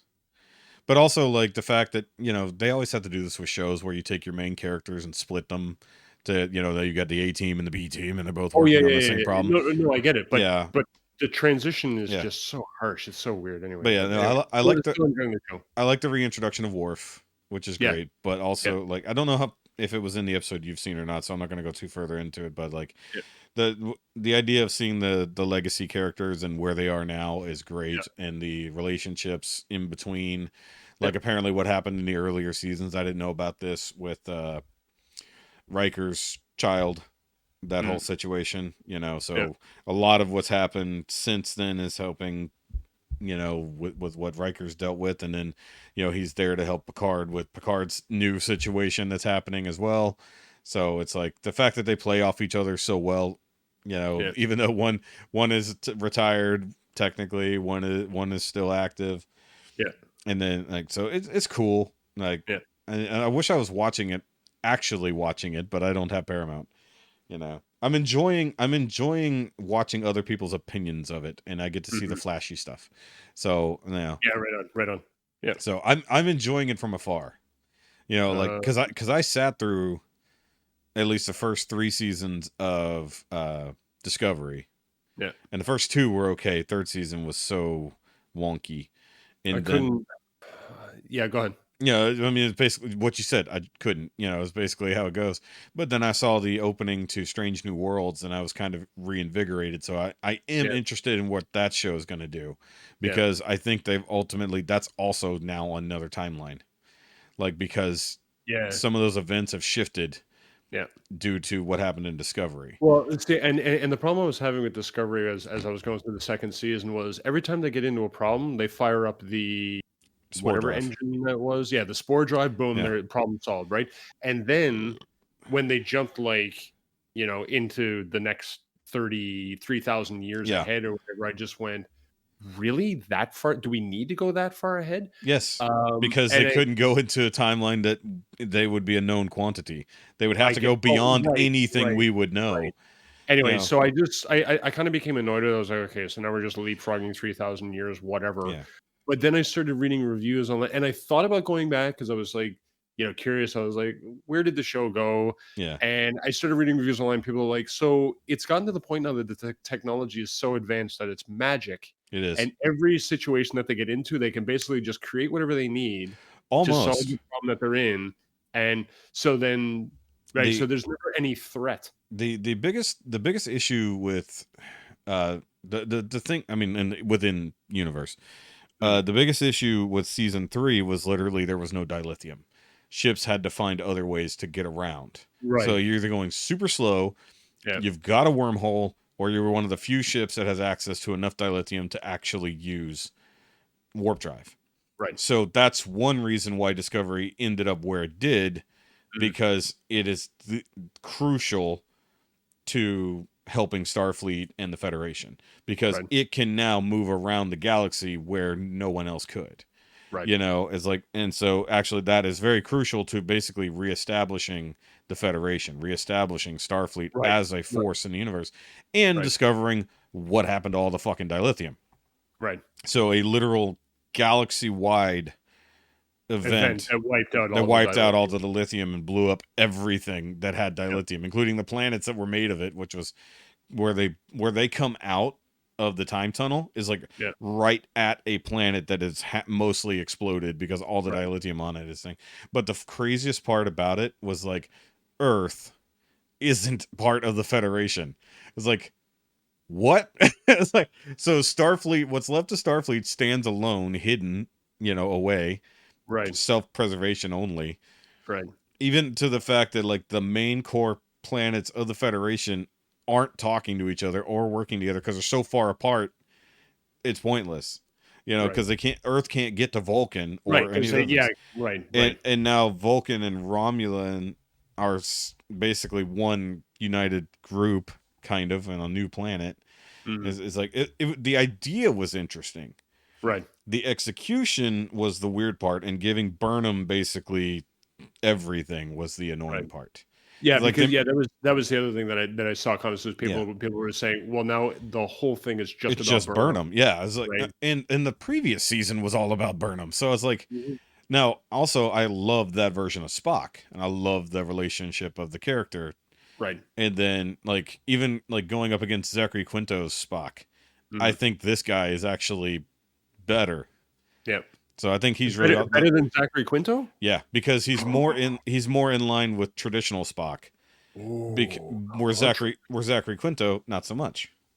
Yeah, but that was the thing I liked about Zachary Quinto was that. I mean, I'm not saying I don't like it. I just said I like this one more now. But out of all the people that played Spock, other than obviously the original Leonard Nimoy. Good Lord, he obviously laid the baseline, right? Like this is the measuring stick by when you're the character, well, right. And then Zachary Quinto comes along, and you go, "Holy shit, he was good." Did they finally find somebody? The thing I liked about Zachary Quinto Spock was Spock was always half human. Leonard Nimoy never really allowed us to see any type of human. There was like a little bit, right? Once he came back, Zachary Quinto, right, had that snap moment where he wanted to kill Khan in the movie. Yeah, and I was like, this right here. That is why I like this Spock better from Discovery and the other one, because you get the version of Spock who his brain is broken. Right. He's on some kind of crazy mission. Yeah. And she basically pulls him out of it, and he focuses, and then you get more of that built up in Strange New Worlds, because now not only does he have to deny his human side, he has to deny his human sister, because you have to deny her existence, period, now. Yeah. And actually, that was one of the heartbreaking scenes whenever they got to the future, right, in there, and she discovered Spock's legacy. Especially in regards to making a peace treaty between Romulus and Vulcan, right? And like they've actually got Leonard Nimoy's hologram up there, and she's like, and I was like, it was actually really moving. I was like, oh, yeah, because we had just spent so much time actually seeing them together, and it was like that was good storytelling. All the other stuff, but the future tech where like everything is like nanobots and floating fucking warp nacelles for some reason, and reconfigurable ships. See, and it's funny because when we were watching when we got to the MCU, when Tony's suit became nanobot, I had a problem with that too. I was like, so every time something happens to the suit, it's just automatically going to repair itself. So there's no until threat, it's out, right? Which we saw happen. Right. Yeah, against Thanos, when he literally ran out of nanobots and Thanos effectively killed him. Yeah. He only had just enough tech to save his life. And then after that, he was done. But it was a little irritating that, so every time the suit gets damaged, it just regenerates itself. Right. Yeah. But anyway, it was, I didn't like that. And the fact that rolled over into the Iron Spider. Yeah, that was, and what do you call it? Because I just rewatched No Way Home. No Way Home recently, and I had completely forgotten that he took over. He took over. Suits, right? So he was missing a small chunk of the suit up until that later point. So only so many nanobots. It's kind of funny, and he can't replace them because Tony's gone, so he can't even get more nanobots without just taking back the ones he had. Yep. So, but in Star Trek, they took what was already cool technology and just made it space magic, but then also put people who have no idea how to use it. So it's kind of funny watching the crew from the, what is it? The 32nd century or what? No, 20. What year is that? 24th? 23rd. I think it's like the 23rd century trying to use 31st century technology is kind of funny. Yeah, but it does like it makes it funnier because now their comm badges have holographic interfaces, so they're like boop, and it's like projects in front of them. I was like, that is actually far more useless. It was like, because now you have to do whatever, but you can customize it to be whatever interface you want. So you don't even need a pad, you don't need anything. You just use your comm badge. And it's also a personal transporter, which one dude can't get the fucking hang of. He keeps transporting himself all over the ship. But I will say, like, comparatively, I'm with Mike and said that the Orville is probably best Trek. Oh, the Orville's fantastic. I love that show. And I guess it's not coming back. No, I heard. How many seasons? They did 4? Three. They did season 3, 4. It was 3 seasons and then New Beginnings or whatever they called it, which it's just a very light reboot sequel because it's not like the Orville A or whatever. It's just got an upgrade because now they're in a new war, and then that season went the way it went, which is fine. Yep. I'm not necessarily sure, like, for beaten because there's just enough comedy in that show that I mean I think 4 seasons is fine for that show. 5 seasons, if they do it right. I mean I want to see them because now they've done basic Trek. I want to see them like do their version of DS9, like, because one thing they're lacking is spinoffs from the Orville.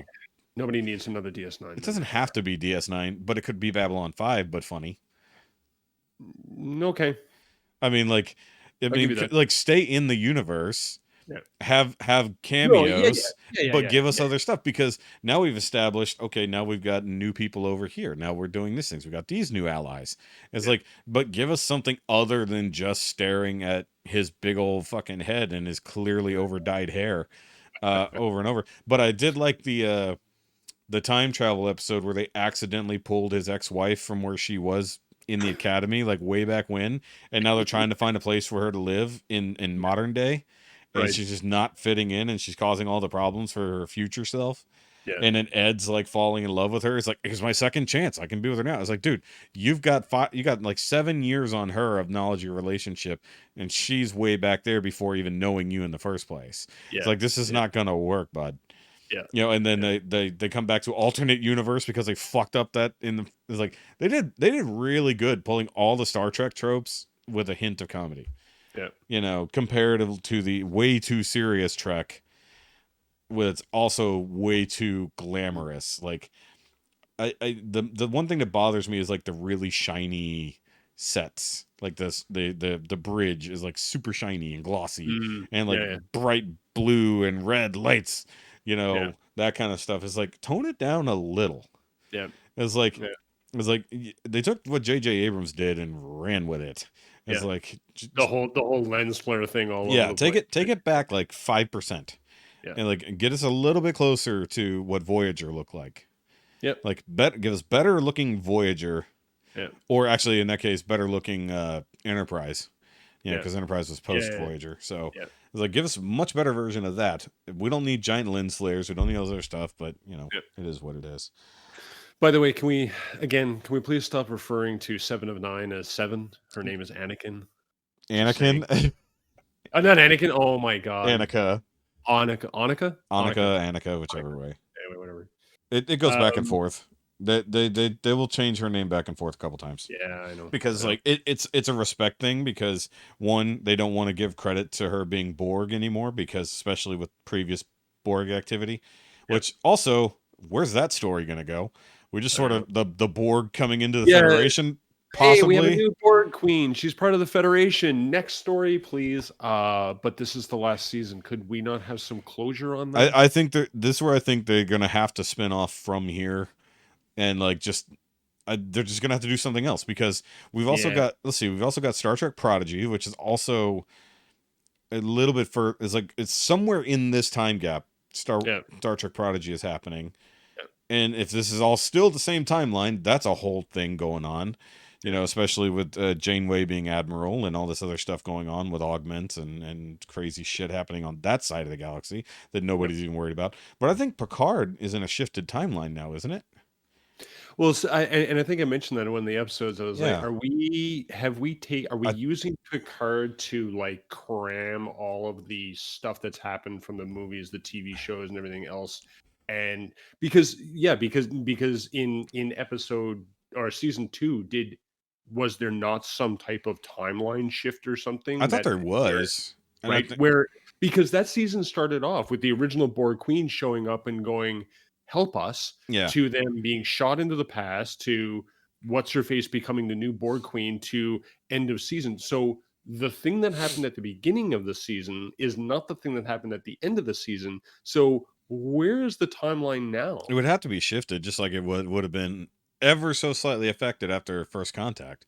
But Yeah, also, where is the temporal division of Starfleet from the future that's supposed to fix this shit from the right. 27th When century? when this shit breaks and they come back and they Yeah. go, "Hey guys, you can't do this." Yeah. Oh, no, I thought my favorite line was in Voyager, and it's like, Voyager pops up way too much on our scopes. We're getting tired of basically coming back here and Right, fixing it. right. It's Yeah, like, stop well, screwing stop with it. messing with it. Like, it's like, but I guess at that point, by the time you get to the end of the Year of Hell, and then all the way at the end of Voyager, where it's all time travel anyways, it's just like, okay, well, we broke it. Great, We broke great. it. We broke it in an acceptable manner. Yeah, great 2-part episode, by the way. My favorite Which Year 2 of episodes. Year The of Year Hell, of Hell, my yeah. favorite 2 episodes Oh yeah, of Voyager. fantastic. And Awesome then stuff. and then they also, which is funny because the Year of Mhm. Hell is actually a retcon from earlier in the season, Right. from whenever Kess was time hopping. Oh, right. Yeah. So at one point, because she gets thrown out of time because Right, of a Krenim temporal torpedo that she was exposed to, except right. she was gone by the time that happened, and it was Seven that got exposed to it. And most people don't connect those dots because Year of Hell is like season 5, and that episode was like season 2 or season 3. Right. So it's like they jump that, and so that was already time travel problems. Yeah. Not to mention recruiting Seven to become a time agent to go find the rogue dude who's running around trying to blow up Voyager before it ever left or whatever. Right. Yeah, And then yeah. of course they get sent back to the 90s, which I thought that was hilarious. And what's his name? Ed Begley Jr. is like the bad guy. Oh, An yeah. environmentalist. I had forgotten about With that. Yeah. it's like they should have made that time ship look more like a Prius, and then it would have been funnier. But yeah, just no, Voyager definitely played with time travel like way too damn much. So one other thing I wanted to mention from my Nerd Week, which I mentioned to you guys. So all of you collectors out there, hold on to your pants, boys and girls, because I don't know if you noticed behind me, but I'm holding my shorts. all the chairs that I had in Yes. here are gone because I've managed to get rid of most of the puppies that have been living in my house, and I have my dining room back. So the chairs are back in the dining room. They're being I'm chairs trying to- again. Exactly. And I'm trying to figure out where I want to put these pictures. But at the same time, I think I want to use this wall to put up some new display cases to display my Transformers but not collection. Detolfs. But so I went to IKEA looking for Detolfs because I finally said, I was like, screw it, I'm going to get Detolfs. They're nice looking cases. They're not that expensive. And lo and behold, I walk into IKEA, and what do I see but a tag on the IKEA display that says, "Get it now or never again." And I walked over to a salesperson and I went, "Are these being discontinued?" And she went, "Yes."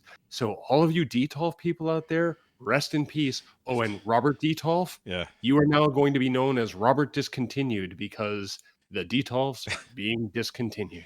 He won't hear this though. So now I so have I'm to gonna hold on to my decide- last 4 like there's no tomorrow. No, because those things are gonna be money, man. Honestly, anyway. The thing is having real Detolfs. Yes, Like, yeah, because that's the thing. And- But mine are modified, so they're gonna be worth less. I drilled a hole. I drilled the hole in the bottom for the Yeah. wire, and then so okay, yeah. so they're gonna be worth less. So anyway, Oh, five, so I was, five. I forgot I have 5, not 4. I always forget about the Halo Tolf. I was all ready to go in there and buy 3-4 Detolfs, and Well, I walked out of there Just going, go on Amazon, buy the nut yeah, Tolfs. you've mentioned that. Go buy a nut Tolf. Yeah, They're the a same nut price, and they're exactly the same. So it's interesting because when I was in there too, so I was looking at the Billy bookcases. Maybe I'll do the Billy bookcases because they have a new door for the Billy bookcase that's full length glass, and I was Which like, is scary. oh, that's why. Well, because the other Billy doors are paneled. So, Right. you at least have some type of extra frame in the middle. So there is a frame. Yeah, It is a frame with the glass in the middle. but that's 74 inches of unbroken glass that's thin. Like, that is terrifying without a metal frame. Actually, even in a metal frame. Well, only if it falls off, so don't let it fall Well, off. I mean, even if you open it, it could just be like wobbly. I mean, even Detolf doors, they're not even that big, and they're basically just glass suspended on two metal brackets. Right. It's just full glass and it's so wobbly. Like, because I looked at it, because I was looking at getting the other doors for my Billies, but just for the small ones, because they're the ones that have like the wood frame. With they had the wood frame and stuff like that. Yeah. Because it's broken at the middle shelf anyway, so you're not missing anything, and all I have is statues that are centered on the shelf anyway, so it's not like I'm going to be blocking the view of anything. But it would help reduce the dust, and it would look good with the lights in it and everything else like that. So, but those damn doors are $80 a piece. I know. I mean, even though, and I don't even think that counts for the hinges. I could be wrong. Glass is expensive. No, not anymore. No, it's not. But here, that's the thing, though. The stupid thing is, you're right. IKEA now sells their doors without the hinge kit, so you have to buy the hinge kit separately. So let me break your brain here. Yep. I thought the same thing, that it's a glass problem. Right. The same doors, but with one wood panel, one glass panel, is the same price. The amount of glass doesn't matter. They're just charging you the same amount. They're probably averaging the price out between the wood and the glass doors, I mean, right? I would think so, but I mean, they charge you less for a white cabinet versus a brown cabinet, but the amount of glass doesn't matter. The actual material itself doesn't matter. The color matters. So, hey, man, you gotta pay for the dye. You got to pay for the dye. It's so stupid. I mean, I mean, IKEA's prices have gone through the roof. I guess due to probably lack of stuff. Just a sign of the time, man. I blame Putin. Costs are up, gas is up. I blame shipping is up. I blame Putin also. I'm pretty sure we're not overtaxing the goods from Sweden, but Sweden might be having a hard time getting some stuff. I doubt they're running out of trees to make pulp. Do you honestly believe that the stuff that IKEA makes is made in Sweden? Some of it is, but other parts is not. I know. So should be made in Canada. We do have a lot of trees. I mean, like, good 80% of your country is just trees. Fun fact, by the way, you know what trees you cannot buy or use for anything? Palm trees? Trees from Halifax. Why is that? Way back during the First World War, I believe, there was a cargo ship off the coast of Halifax that was loaded with ammunition that caught on fire. Oh, no. And it exploded, and it leveled the city of Halifax. Yeah. But at the same time, it threw nothing but shrapnel across that entire coastline and embedded into the trees. So you cannot use the wood from around Halifax anymore because it's just covered in metal. I mean, you can. You just got to be brave. So the problem, right, is that nobody wants to lumber the trees because you run a big industrial chainsaw through it and hit a piece of shrapnel. Next thing the chain breaks. Next thing the guy operating it is dead. Well, right. Well, the thing about it is, that's a lot of growth since then.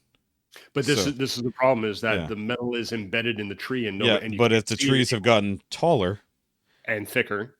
Yeah, right? But taller. So in theory, that metal has moved. So, but it's somewhere in there, right? And then you go to plane it into 2x4s, 2x6s, whatever, right? You just got to be a badass. That's all it's going to come down to. Yeah. So nobody wants it. I just realized how bad the framing is on this. Hold on, let me. What framing? What framing? On the recording. Hold on. What do you mean? What's framing? Stop yelling. I'm helping. I'm talking while you're doing the framing. Down, Rusty. Is this a part that's going to be edited out? Is this the uncut version? This is part of the uncut version, but I'm clicking on the wrong things, trying to locate the thing I'm trying to locate. All right. Well, we're trying to do that. Where's my dead end?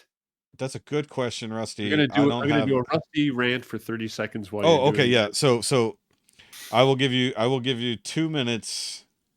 2 minutes? 2 minutes to rant. Go. 2 minutes. Okay, so Fans Toys has ripped all of us off for $700+ US in an agreement, an unwritten agreement, where they told us that they were going to make these 5 figures, give us a combiner, and we all bought into the first 4 figures, and now they are holding back on the last one. And I think that they owe us something They should at least tell us what is going on. If it is a problem with the weight and they can't get the frame figured out, and even if they release dead ends separately so that we can complete our collection and bring us the frame afterwards, I think we're all good with that, because at least we get a complete collection. Even if they did promise us that the last figure was going to have the combiner frame, I don't think it matters anymore. You owe us something, either an explanation or a figure. And until this happens, and I've gone on record somewhere, and Rikki's going to hold me to this. So, Rikki, if you're paying attention, I'm not spending another dime on Fans Toys.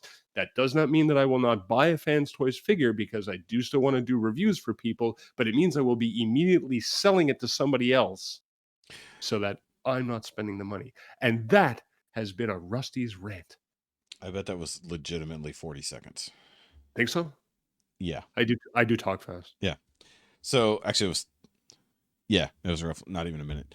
But what I will say is that you're going to have to overprice your resale so that they don't get any money.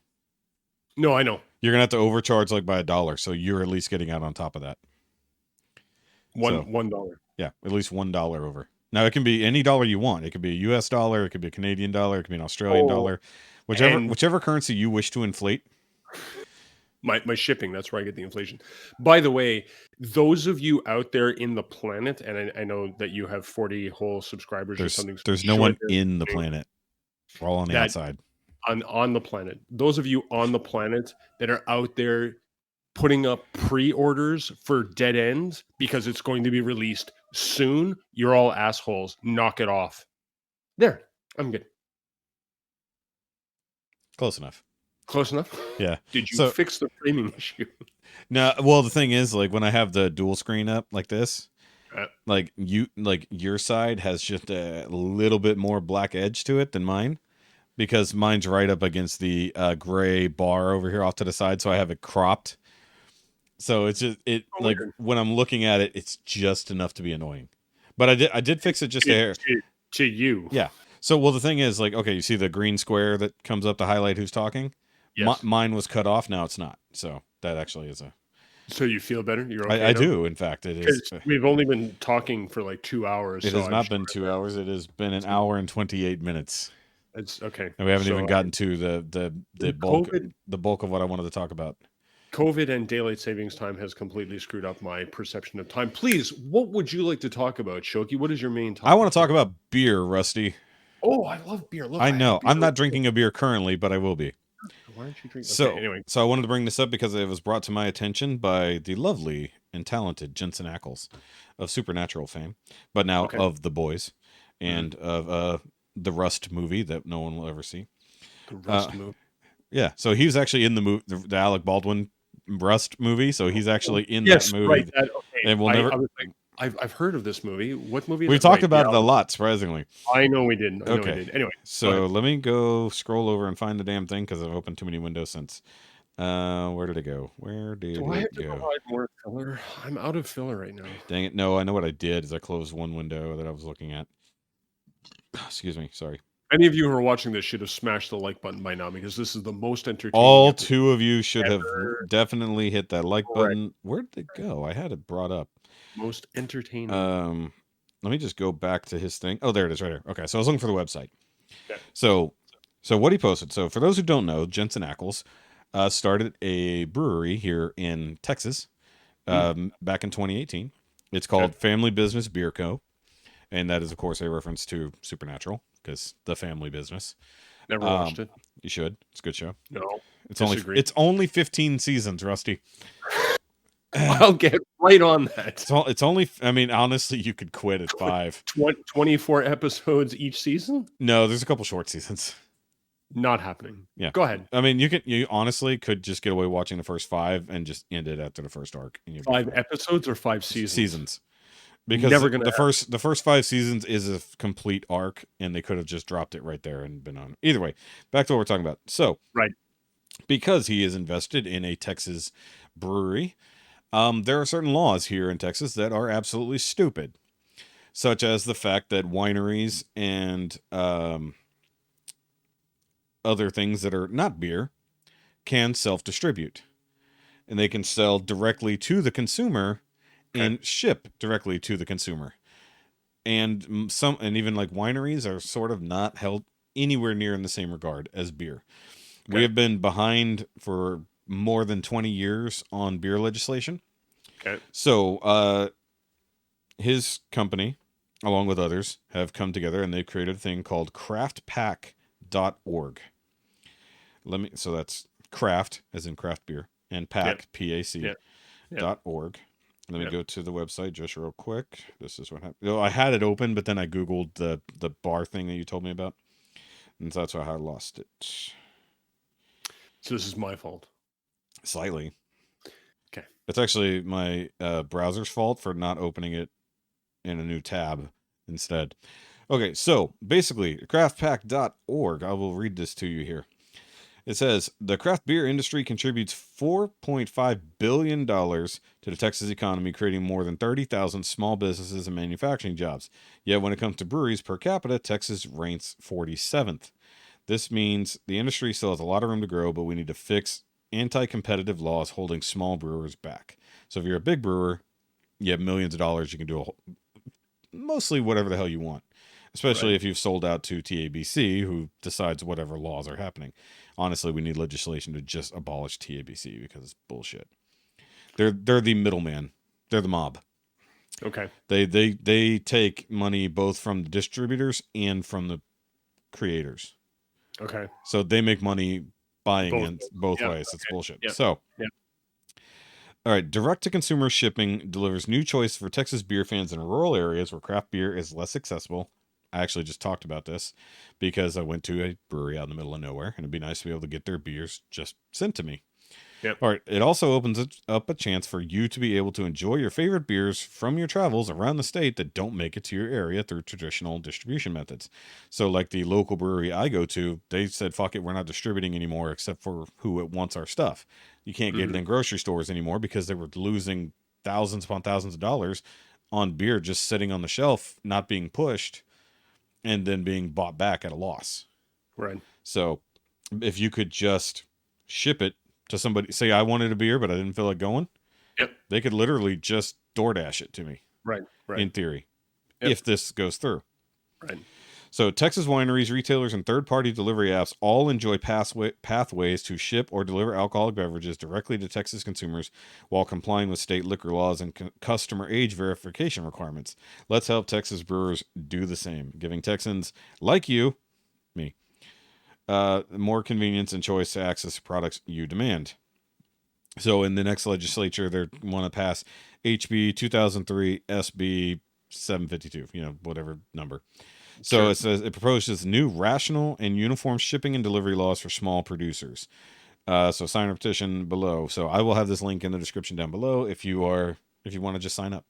If you live in Texas. Well, I think anybody could technically get on it, but I could obviously go. And they do have a donation part too, so you can help donate to the cause. Sure. And it says, and so basically what it's going to go for: allow Texas breweries and brew pubs to deliver beer directly to consumers' homes. So that means literally I could call up Seth at my local brewery, say, "Hey, bud, I need a case. Can you bring it by the house?" They couldn't do it before. They can't currently do this. Right. It says allow Texas breweries and brew pubs to utilize third-party delivery services to deliver beer to consumer homes. So DoorDash, anything like that. Maybe even ship through FedEx and whatnot. Yep. Which they're their own situation in and of that. But once licenses are approved, what do you do, right? Right. And then also, thirdly, allow breweries and brew pubs to ship beer directly to consumers across the state through licensed private carriers. So you could literally just have some, basically like, what do they call it? Like a hotshot delivery service just for that. Right. I mean, hell, I would probably start one, like just like literally it's like, why not just do that all day? Yeah. So basically from there, you just sign in on the petition, and then you can donate after the fact. But basically the idea is like Texas beer laws are so unbelievably outdated and actually have been more and more reworked to hurt the little guy. Like there were some great benefits a few years ago. At this point, probably close to 10 years ago, where they actually allowed on-site sales. Like you used to not even be able to go to a brewery and buy beer. Okay. You would go there for a tour. You would have to be given some type of token, and you exchange the token for the Right. beer. You couldn't Right. buy the You buy beer. the beer directly. Yeah, you Yeah, had to buy and the that's token. so stupid. And I do know at least of one major brewery nearby that went back to that system because they could overcharge and underpour. But also it's just because they liked it better than having to handle as much cash. And it's like, and that there's some benefit to that. But like I go to the other places and they can make thousands upon thousands of dollars in sales just by acting like a normal bar. Mm. Not to mention, you can also have like guest taps. You can have other breweries stuff on that, Right, of course. and Yeah, like yeah, in like some of the old laws, you couldn't do yeah, anything like that yeah. unless it was like for a special event. But you weren't allowed to technically sell that. You had to sell something and then get that in exchange. Yeah. But in the meantime, on the other end, they're getting taxed all to hell for that kind of stuff. So I'm assuming Texas has liquor licenses. Like if Yeah. you want this, okay, so that's I don't get this at all. Like, And the restrictive laws mostly were around beer. That's what's really funny. Dude, we got to the point you cannot have the word beer on the label. Yeah. So, like, there was a lot, as dumb as that sounds, the word beer was not allowed to be on there. You had to specify on the label whether it was an ale or a lager, even if that was a lie. But it could not just be called beer. You just said beer. Yeah. So, unless it was root beer, which is even stupider. Some of those laws have changed over time. Labeling laws have changed a bit. But there were certain things that weren't even allowed here. They actually they had to reprint and change labels to get beers to come into Texas because of really stupid ass laws. Yep. And oddly enough, so there was a collaboration between a brewery called Jester King and between the Salt Lick barbecue restaurant. So they did a collaboration. They actually could not use the name Salt Lick on the label. So they printed hundreds of labels for this beer. They had to Sharpie out Salt Lick and change the name because I think I forgot what it was called. What was it called? It might have been Redacted or something like that. I forgot what it was. Yeah. But it was so stupid that because the laws between a food thing and the liquor license, quote unquote, weren't compatible because of the current laws, so they couldn't make that collaboration proper. But if you went to the restaurant, you could buy the beer, no problem. You just couldn't put the name of the restaurant on the beer because they're so outdated and dumb. I think your puppy wants out. He might. So I'm gonna pause there just because I'm gonna let you be able to edit this out, and that's why I did that pause. I gotta go take care of something real quick. That's fine. We can just pause. So okay, do that, and I'll be right back. Call it a pee break. You can do that too. There we go. Pee break. Okay. Doesn't it look fantastic? So the dog, we put the puppy in a crate during the day so it doesn't run around and tear up the house. It shit in the cage and then sat in it. Oh. So my wife was like, "I need your help." I'm like, "Yeah." Anyway, so yes, please help. All right, so please, I want to do a hard segue. Okay. So this weekend, Dodge did a thing. I don't know if you've heard anything about this. I know you are a car... Like the car dealership? Like the car brand, yes. Car company, whatever. Yes, okay, yep. So they debuted their final version of their Challenger SRT. Right. The new Demon 170. Yeah. Have you heard about this thing? No, I haven't. I haven't looked up the spec. I heard about it, but I haven't looked up the spec. So let me read this to you. Because I watched the videos of where they actually dropped it off at a drag race event via helicopter. They brought it in on a helicopter, and then it immediately got dropped off and went down the quarter mile. Was it in a box or was it wasn't. It was on a platform. They just had it strapped down. It was crazy. Okay. All right. Go ahead. Okay. So let me read just the tagline. 1,025 horsepower, 0 BS. Gotta love it, man. Okay, that's it. 1,025. I thought they'd be pushing. Well, here's the thing. So it's the first ever 1,000+ horsepower production Hemi. Dude, it has a 3-liter supercharger. 3 liters. It's adding base. It's like a 10-liter engine at this point. Okay, so here's the thing. It's already been banned in its stock form by the NHRA because it did 8.91 seconds in a quarter mile in stock form. By the way, it comes with a parachute. You can actually get it rigged with a fucking parachute. So I don't know if you kept up with this, but Ford, Chevy, and Dodge have been making drag specific cars for a few years now. The Copo Camaro, the Super Cobras or whatever they called them, and then of course the Challenger drag pack or Red Eye, whatever they want to call it, or the Demon. Like the Demon is actually streetable, but they have the actual like straight up drag version, which comes stripped down chassis and everything.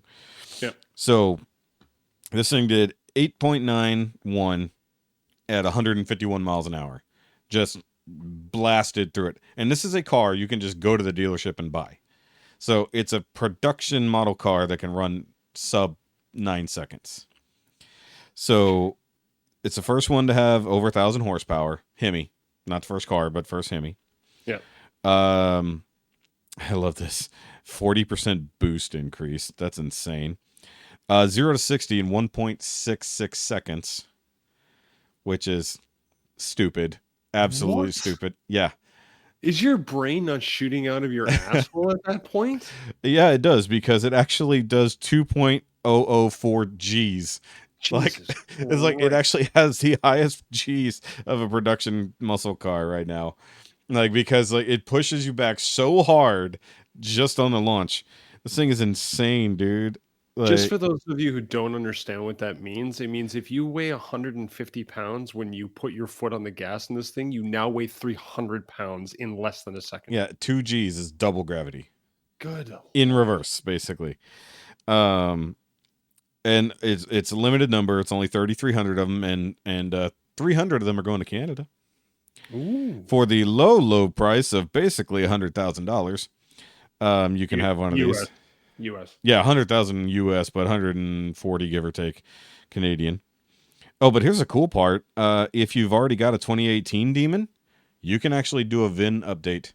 So you can actually get the new car with the VIN of the previous car. So the thing is, these cars are not sold with VINs. Because they're not meant to be sent on the road. Right, because they're not... Okay. Yeah, they're not meant to be street legal, technically speaking. So you have to go through a lot of rigmarole. But, like, it is just insane that they went this. So, okay, here's the performance numbers. 1,025 horsepower at 6,500 RPM. That's still low RPM-wise. 945 pound-feet of torque at 4,200 RPM. What? How do you think it launches that hard? How does the tires even stick to the asphalt at that much torque? I'm going to assume ridiculous gearing. And then, of course, like I said, with the 0 to 60 time, it says world's quickest 0 to 60 production car. And I'm going to guess that doesn't really, because the only other things that are remotely that fast are really super limited. You're talking hypercar territory. You're talking Tesla Plaid territory, so that makes sense. There are little asterisks next to everything. I already read out the speed numbers, but let's see here. It's got a 6.2 V8 supercharged with a 3-liter supercharger. It's ridiculous. Oh, I love the yellow painted engine block. That's important, so you know that it's a Demon. It has a trans brake 2.0, so they've upgraded their trans brake from the previous version, so you can just... Right. It's got a 309 gear ratio. That's pretty ridiculous. That explains how it gets that power down there. Yeah. A 240 millimeter rear axle, so thick boy. Drag suspension, no kidding. Brembo 4-piston brakes. Yeah, because you're gonna need to stop. Dude, my Mini's got a 6-piston. Yeah, but you're meant for going around corners. It's just got to stop in a straight line with the help of a... But my 6-piston would stop faster than the... Parachute, Rusty. Parachute. Good Lord. It doesn't say how big they are, though. Hold on. To be fair, it doesn't say how big the rotors are. To be fair. To be fair. Forged aluminum wheels, even though you can get carbon fiber wheels. Mickey Thompson drag radials, front and rear, so you get the drag radials with it. Sure. That's funny. Air grabber hood, so you can swap it out. And actually, it's kind of like the wide body version, but they're actually doing staggered wide body, so it's got little bitty flares in the front and big old flares in the back, which is pretty cool. It definitely... And the funny thing is, like, they make these things look... Like, the street versions look really cool because they put all the crazy stuff on them. But for like the drag version, they're like, we need simple, and like you're not going to bother what the front looks like because you're only going to see the taillights. And it does come in 14 different flavors. All the basic normal Dodge colors. Like if it has they should add a specific color because of what it is. That's to my thoughts. But the fact that you can actually still get a full interior is crazy. Like with the rear seat delete, you can even get a sunroof on this thing. Everything. It's so dumb. But why? I hate it. This is what I hate. I hate it when they do. But when companies make a track prepped car or a drag car or whatever, and then they add in all of the comforts, I think of a regular street car, I'm like, yeah. Well, look at it this way though. It's meant to be driven to the track, thrashed all day, and driven home. Yeah. It's not meant to be a trailer queen. No, of course. But why? But why the sunroof? Right, like the to make it heavier. So it'll stay on the ground. Why are we... Look, a tiny bit of luxury, for your $100,000 9-second streetcar, quote unquote. But like the fact that they debuted it the way they did is fantastic. So whenever, and it does wheelies too. Like they launched it off the line, and it's like pulling the wheels. And then they had fire things go off whenever it went by. Like they made a whole big deal about it. It was actually awesome. These cars are not meant to be driven by normal people. No, these are not meant for normal people. But I mean, what kind of normal person's throwing down $100,000 for this? But I mean, you get the Ferrari guys. Obviously, you get the Lamborghini guys, you get all those other ones. But then, of course, this is meant for the really crazy people who just want to go down a track really fast. But this is my problem. Again, with cars like this, this car is meant to go on a straight line from A to B. Whoop-de-doo. Yeah, but it's actually going from A to half of B. You don't even get all of B out of the way. It's like you just don't. You just kind of get like a 3. You're actually traveling back in time because you're getting there. It's negative A. You're supposed to get there, and Jesus. Yeah, anyway. But I mean, like considering what it is, I mean, you got to think like I said, for that performance, you're normally hitting like triple that price. Yeah, for sure. And so when you said 100,000, I was like, that's actually not bad given this car is supposed to be doing. Right? It's still a Challenger. Yeah. At the end of the day, it's still mostly a Challenger. It's still 1,000 horsepower car. So throw limited edition. Yeah. Right. So I mean, throw $50,000 at it to make it lighter and stupider, and it'll go 7s. I mean, and still be just as streetable. Again, but we're like, I don't know. We are in the land of gas monkeys. So I mean, the thing is like everything has a purpose. We do have windy, twisty roads in the U.S., but we also have like endless straight ones. Now, mind you, we only saw how fast it went in a quarter. Yeah. Re-gear it. Give it like some 431 gears. It doesn't matter. It's not a track car. It's not. No, but I'm not saying not track. Go land speed. Let's see how fast we can make it go. Where? Salt flats, airports. America, dude, are you going to airport? You're gonna run out of airport before you. No. I mean, dude, it's doing 150 in a quarter. Re-gear it, it'll easily go 220. Sure, and then you have a 4-piston Brembo set of. You would obviously. It has a parachute, Rusty. If it has a parachute. Airport runway, you're gonna have to slam the brakes a quarter of the way down the runway just so you can stop in time at the end of the runway. That's parachute, Rusty. Parachute. Stupid. Parachute. Stupid. This is the dumbest thing. It's meant to be dumb and fast. Dumb. Listen, you people do what you want with your money. A fool and his money. A fool and his money are soon parted. And this is a prime example of exactly that. Yeah. I mean, like, I live roughly in the same city that Hennessy comes from. Have you ever heard of the Hennessy's tuned cars? Stuff like that. Oh, yeah, of course. Yeah, so I've seen the track. I've seen the Vipers. I've seen the tuned Camaros. And then of course, the Hennessy Venom that they made out of Lotuses. Again, that kind of crazy shit. All this stuff goes in a straight line, and to me, well, some of it does. Some of it goes just because you can drive a car in a straight line does not prove anything to me. If you want to prove something to me, take me to the track. Yeah, run me around, and we'll see who can actually drive better. Can we run the car around? Not you. Yeah. Sure. Sorry, everybody. Sorry. Yeah. Because anybody can drive a car in a straight line, right? It's when you get onto a track and that dude, you'd be surprised how many people can't drive in a straight line, though. But if your car kicks up in the air so that you no longer have steering, you could end up anywhere. So, pretty much. Oh my god! Although wheelies are very fun to watch. Oh no, I agreed. I'm not. I love bumper draggers. Yeah, when guys take off and their nose and all they see is right there in the driver's seat and all they see is sky, that's entertainment. Absolutely. Yeah. It's insanity, but it's entertaining. So have you ever watched Roadkill?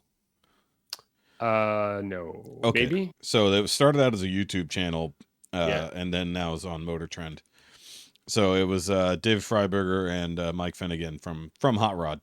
Right. And basically they started out with a map of the US and a dart, and like wherever they hit it, they had to go buy a car off of Craigslist for as cheap as possible and make it back to LA. Nice. However, whatever adventure they had along the way is what they were filming. Okay. Eventually it changed to where they started having their own cars or swap meet kind of things. But one of the best things they ever did was in the early seasons. You can still catch it on YouTube. It's also on Netflix too. It's called Stubby Bob. So it's an old ass, was it a tow truck? What was it? I think it was a tow truck. Huge old Ford tow truck from back in the day. Dually, massive truck. You know, drum brakes on both ends, has like 3 gears. You know, it's so big that the differential has two speeds. And so what they did is they made him stubby because it was huge because it had a giant bed on it back in the day. They actually cut the frame, rolled it forward to where basically the rear wheels were only a little bit behind the cab. Right. And then they swapped a supercharged big block in the back between the wheels. Mm. And their whole goal was making a wheelie machine. Make this old ass truck do wheelies. And like it is one of the best episodes of TV I've seen in a long time. Like, of course, I love Top Gear. You know, at least old Top Gear, not modern Top Gear, because that's not real anymore. You know, I love the Grand Tour. So I'm used to hilarity in automotive adventures. You know, but these guys took it to a different level. The same reason I like Mighty Car Mods on YouTube as well. They're also fantastic if you don't follow them. And like, I wish we got some of the cool stuff they get in Australia. Like, because they've done some really crazy stuff down there. Yeah. But yeah, Stubby Bob was great because it's just a huge truck, and they eventually got it to do wheelies. And they got it all on film, and that thing is literally pointed to the sky because all it had, if it didn't have a trailer hitch on it, it might have flipped over backwards. Or the wheelie bars. Yeah, well, they didn't even have wheelie bars on it. They didn't. They wanted to see if they didn't think they could get it up high enough, so they're legitimately out in the middle of the desert and just a stretch of road. Yeah, and they actually have to get it on an incline to actually get it to pivot because it's got the torque, but it still weighs a lot, even with nothing in the front of it. Right. So like there was the two of them in the cab and say, all right, you get out. Well, maybe that'll help. I'm going to back up down this thing and I'm just going to, hit it as hard as I can. Yeah. And like, man, when that thing goes up and they put it in slow-mo and they see how far it drags the trailer hitch, it's just like, that's amazing. The big gouge in the asphalt. A huge gouge in the asphalt. It's just like, oh my God. And then it's gone further from there, and Finnegan actually ends up moving across the country, so he's got his own YouTube channel. Still works with Motor Trend, still does stuff with Roadkill, but like he has to fly back to LA for that kind of stuff. Oh, God. Yeah. But also one of the better things they ever did, because before they really got they got a corporate sponsorship from Dodge, so they were given a Hellcat to play with, right? And then because it was a pre-production sample and a press tour vehicle, it had to be destroyed at some point because you can't sell that to the public, right? Whatever. So they completely stripped the actual Charger, put all of it in a rusted out 68 Charger that they had called the General Mayhem. And so they had the Hellcat powered General Mayhem out there, and then they eventually got the General Maintenance, which is an actual. They bought a Hellcat, right, and then painted it to look like the General Mayhem, and they toured them together for drag shows and stuff, like not that kind of drag show.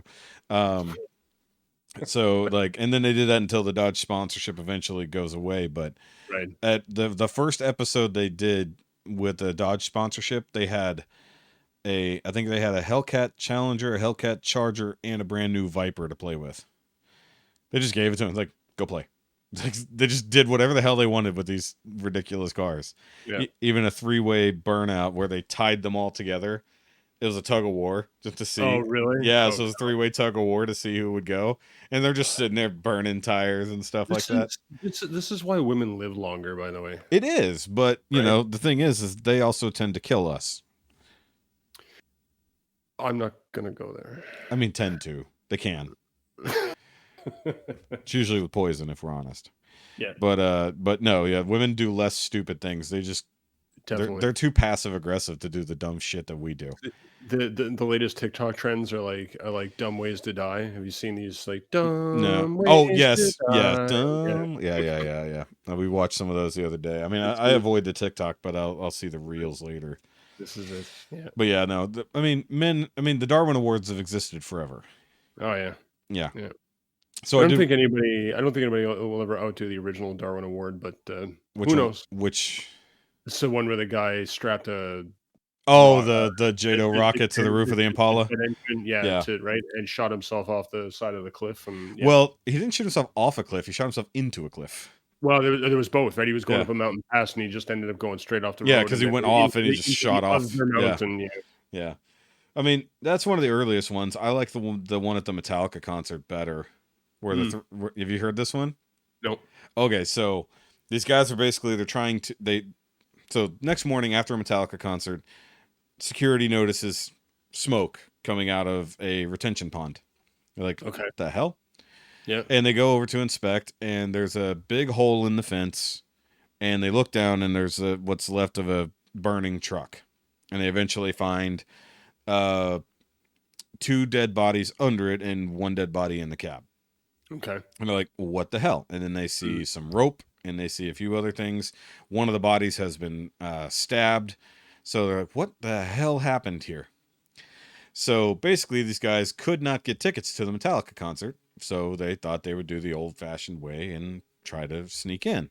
Right. So one way they tried to do it, they couldn't climb the fence effectively. So they tried to cut their way through the fence. Right. And when they sort of failed on that notion, the first guy went up and over, and then he got his leg hung, and then he ended up falling into the ditch. So the second guy said, okay, hold on. Here, let me toss this thing to you with a rope, and we'll winch you out. So they back the truck up, throw the rope down to the guy, who's now at the bottom with a broken leg. And they go to pull him up, and the angle they're at, it's awkward because they're trying to pull it up and over, all this kind of stuff. Yeah. And so basically whatever tool he had, I think it was a machete. That's what it was. You had a machete to try to cut the bushes away. Oh, and that's ultimately what ended up stabbing the one guy. But what happened is they were going to pull him out. You know, he tied the rope around himself. They hitched it to the truck. One guy's in the bed. The other guy's in the cab. They said, all right, go. Except he doesn't realize he's in reverse. Oh, Jesus. So he drove through So he drives over his friend, through the fence, down onto their friend that's in the thing altogether. So 3 dudes who couldn't afford to go to a Metallica concert all end up dead together. Speaking of course, they were drinking at the time. That helps. Well, I was just going to say, so speaking of back to our conversation of beer legislation, obviously drinking was involved, which is probably why there should be some regulations around alcohol and beer and all that. But that's use, not sales. There are limits. Agreed. There's laws against drinking and driving. There's not that many. There's not that many laws about drinking and falling over a fence. Although we did get interrupted. I don't understand. The whole thing about why the wine legislation is different from the beer legislation, and I will tell you that it's weird, dude. In Canada, in most provinces, that there is a separation between beer sales and any other alcohol, right? Whether it's wine or spirits. So whatever. Why? That's the part that makes no sense. Well, it is weird, but I will tell you that the laws are pretty close, right? Yeah. And even the places that are allowed to sell any type of alcohol are also allowed to sell beer, but the places that sell specifically beer, yeah, to normal people, like not at bars and stuff like yeah, that, yeah, only buy beer there. Which again, like you said, it's weird. yeah. But when you go to a restaurant, right, you can get any of these things, or you can have. So actually, now that I think about it, so I know you can have beer delivered to your house. I don't know if you can have regular alcohol, like other alcohol, delivered to your house. Yeah, like liquors. Right. Huh. So we can do it. Well, funny. Apparently, the laws allow you to do the inverse here, just not beer. But the weird part about it is they've gone so far as, and the laws have changed very recently, like within the last couple years, that on Sundays no liquor stores are allowed to operate. That's dumb. It is dumb, but you can buy beer and wine and stuff at the grocery store. Sorry, I was just going to say your grocery stores are open. Yeah.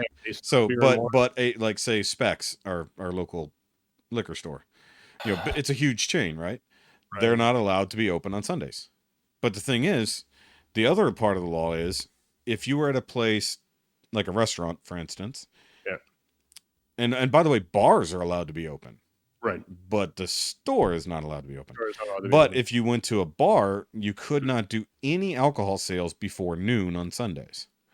So I think that's our legislation says you can't sell alcohol, period, until 11:30. Either way, in some arbitrary time. And by the way, if you do sell at that time, you have to have a lunch menu. You have to. That's what I was about to say. So the workaround was if you have food, you can serve alcohol earlier. So there's a bar that we used to go to downtown called the Flying Saucer. Mm-hmm. It's a chain. You can get your plate up on the wall after you've had however many beers. Get your name on plate of 200 beers. You get your name on the wall. Every 200 beers you get another. They keep a record and they're not just guessing.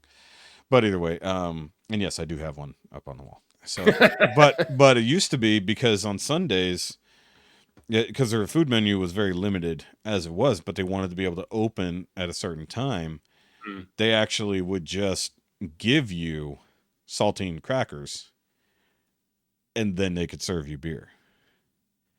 And mind you, it was a beer. I guess I had wine too, but it was a beer bar. It wasn't like any other bar where they're doing liquor. Yeah. But the laws make no sense. It's like, why the arbitrary time of 12 o'clock? But then again, and like also you can't sell past a certain time on Saturday night.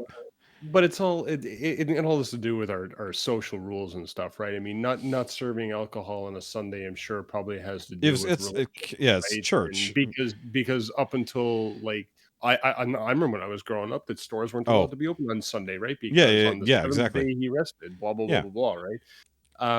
So yeah, I mean, they determined you were only allowed to sin that much on Sunday, but then again, all the other workarounds of going to a bar, going to a restaurant, you could buy the alcohol, but they've recently pulled it back, and now it's 10 o'clock.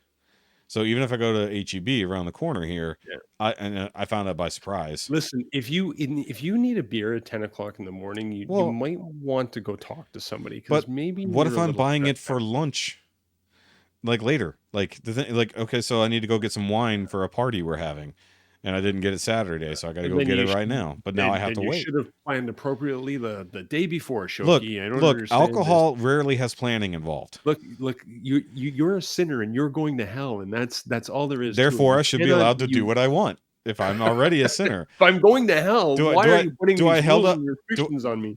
Do I hold up my I don't practice card? Is that what it is? Like non-practicing Christian is like God said I could have wine. What's that new thing that's going around? Oh, I'm a sovereign citizen. Your laws don't apply to me. Oh my God, I haven't heard that. But that's no, that's some libertarian bullshit, is what that is. Oh my God, people getting pulled over by the cops and they're like, "Can I see your license registration?" I'm a sovereign citizen. Your laws don't apply to me.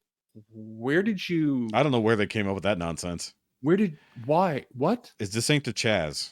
Get out of your car. You can't arrest me. I'm a sovereign citizen. No, that's their argument. I'm a citizen of the country of my ass. Right? So wherever my ass is my country. they have this paperwork apparently that they're like, no, I've applied to be a sovereign citizen, but it's like it's like the same as like the people that apply to is this be diplomatic reverends immunity? online. I don't know. Like the paperwork's complete bullshit. This is new. Right? I've not heard this. Oh man, go check it out. These people are bonkers. Yeah. They don't want to pay taxes anymore. They don't want to, have the United States laws apply to them anymore. Oh, blah, so blah, they blah, are blah, blah. libertarians So just going nuts is what it is. I think so. Yeah. Yeah. And But I like they- small L libertarians.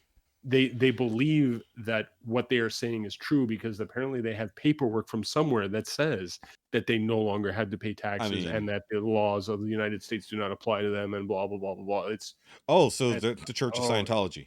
Oh, it's crazy. It's crazy stuff. It's crazy stuff. Yeah. This By the way, is, people.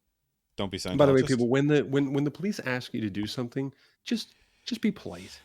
Really, it's you don't even need if you're to not fight happy with with the it, police. just be I know polite. it's maybe. Hold on, maybe we're the talking police from a point of officer- privilege. Agreed. Yes. Again, we will point out we are Point of two privilege. Point of privilege. middle-aged white guys, Middle-aged? middle class. I'm. Hey, now. Are you not? Hey, now. Are you not? One middle-aged white guy of middle class, speaking out of our ass. Yeah. I Well, have no I mean, idea. like I said, I've known plenty of people of color who've never had run-ins with the cops, and I know plenty of perfectly innocent white people who've been profiled all to hell as well. So I mean, it sucks regardless. Let's be honest here. But the point is, laws exist. It's like, and if you don't, guys don't fuck around and find out because you're No, going I've seen the to videos. find out. There's so many. There's so many. You're going to Like- find out, and it's not going to be in your favor, unfortunately. Have you seen the video from this past weekend of the guy who was about to go shoot up a strip club and he got stopped by the bouncer? No. Oh my god, it's crazy, dude. Like, it's like this dude is huge. He's got to be like 350, and he's like, bouncer is huge. no, the guy going to do it is like, Oh, he's like this huge, giant mountain of a dude, and he's wearing Okay. like a devil mask. Oh, And the bouncer has some friends who like to just mess around, so he thought, because he's wearing a mask and he's dressed funny, he thought it was one of his friends sent somebody to mess with him. But then when he comes up to the bouncer and then he realizes, oh wait a minute, I don't know this guy, and then he pulls out a freaking gun as he's about to go in the door. The bouncer had to like jump into action. He actually beat the shit out of the guy. Like, Really? the bouncer was a big enough dude in general, but Yeah. tiny in comparison. yeah. But because he's trained and he's an ex-military dude and all this other stuff, he ends up beating the shit out of this guy and stopping him because there was like 200 people in the club. It was like a huge strip club. He's just, I guess, nope, I didn't catch the motive or anything. It's just like, what the fuck? So he's just gonna walk in there and shoot up. Shoot up the club, like, for no reason. Unbelievable. Anyway, Passing his judgment. I was like, what the hell? and now we've made it awkward. No, they made it awkward by wanting to go shoot up a club. No, the world be what it is right now. We should all just have a beer together. Cheers to that. I don't have a beer currently, but I did want to, because that's your fave. It is my favorite. So, because Rikki never lets us talk about beer, I did want to ask you. I don't want to go too much longer, but we never get to really dive into this. Do you have like particular styles or anything, or just a favorite brewery? So I'm always like, this one particular beer which I've been drinking the entire thing here is it's a lager. Hey, it says beer right on it. That's illegal. Yeah, here it is. Yes, it is a lager. So there was this one, like when I'm drinking on a regular, like if I'm having one with supper or whatever, it's lager. I do like IPAs, and you can call me a hipster if you want with the beard and everything else, but I don't care. You're not wearing a fedora; it doesn't count. Fair enough, and I don't have the curly mustache yet. I haven't done this. So I know these guys though. I know these guys everywhere. They're everywhere. Look, you don't have to be from Portland to drink IPAs. I don't know where people got this idea. Yeah, so I do like a particular style of IPA, and the name is escaping me now. It's not. I used to like the West Coast IPAs, but I found that they were a bit heavier. So I actually like. You mean booze wise or hop wise? Hop wise. Yeah, West Coast IPAs are not my thing. New England. New England IPAs are pretty decent. So I mean, I've moved around a bit through, like, I don't know, you could say my palate changes or whatever. Palate profiles. It's just what it is. But in general, I'll order an IPA. I hear Rikki talking so much shit right now while listening. Screaming about Jameson. He's like, something about Jameson. He's like, Something about somebody talking about IPAs. like, you car guys and your fucking beer and your garbage. Anyway, Look, we love you, Rikki. Look, talking cars and drinking beers is like two of the best things men do. Moving on. Editing that out. Either way, so yeah, we'll go ahead and wrap it up there, but we need to talk more beer down the line because, you know, more stuff without Rikki here. Yep. We can talk about cool stuff. We need to talk about more car. Need to get Sean in here so we can talk cars. There you go. Good. Yeah, obviously Sean's a hell of a car guy. Now that he's got a microphone, maybe he'll do it. Yeah. But you got to actually do it. And we'll figure out whatever day that we're going to end up doing that on the weekend where everybody's going to come in and Sean's going to interview us, which is going to be interesting. Oh, that's right. He said he wanted to do that, eh? Yeah, so this is a bit of a teaser here. So obviously, because we filmed these 2 episodes in the same week, that idea, because Ricky's schedule is offset now, so he won't be off this weekend. So we won't be able to do it this weekend. So hopefully next weekend we can actually make that happen, get as many people on board, you know, of the Nymea crew for Sean to actually come in here and interview us about our nerdery or whatever the hell he wants to do. So it should be fun. So, of course, guys, do the like and subscribe thing, please. We need more subscribers. If you want to contact the show, by all means, do so at NowYouMadeItAwkwardMail@gmail.com. It is in the description, so you can copy and paste it. You don't have to try to remember that, and I'm certainly not going to spell it. And, of course, go follow me at all the Shoki-related things. Follow Rikki at his links. And, of course, Rusty, go subscribe to his stuff as he tries to figure out how he's going to reallocate his channel into something new. And follow along as we both endeavor to change our content to better ourselves and not our subscribers. Basically what it turns into, right? It's like, I don't like what I'm doing. I'm going to do something different. And I'm going to do something that I want to do. And I don't care about you, the subscribers. Right as you hit 1,000, totally changing the channel. Thanks, guys, for being. Oh, that reminds me, I need to unsubscribe 3 channels. So either way. But we will catch you guys next time. Okay, bye. Okay, bye. Stay frosty cheese bags. No, we're not doing cheese bags. Are we doing cheese bags? I'm doing cheese bags. I don't know.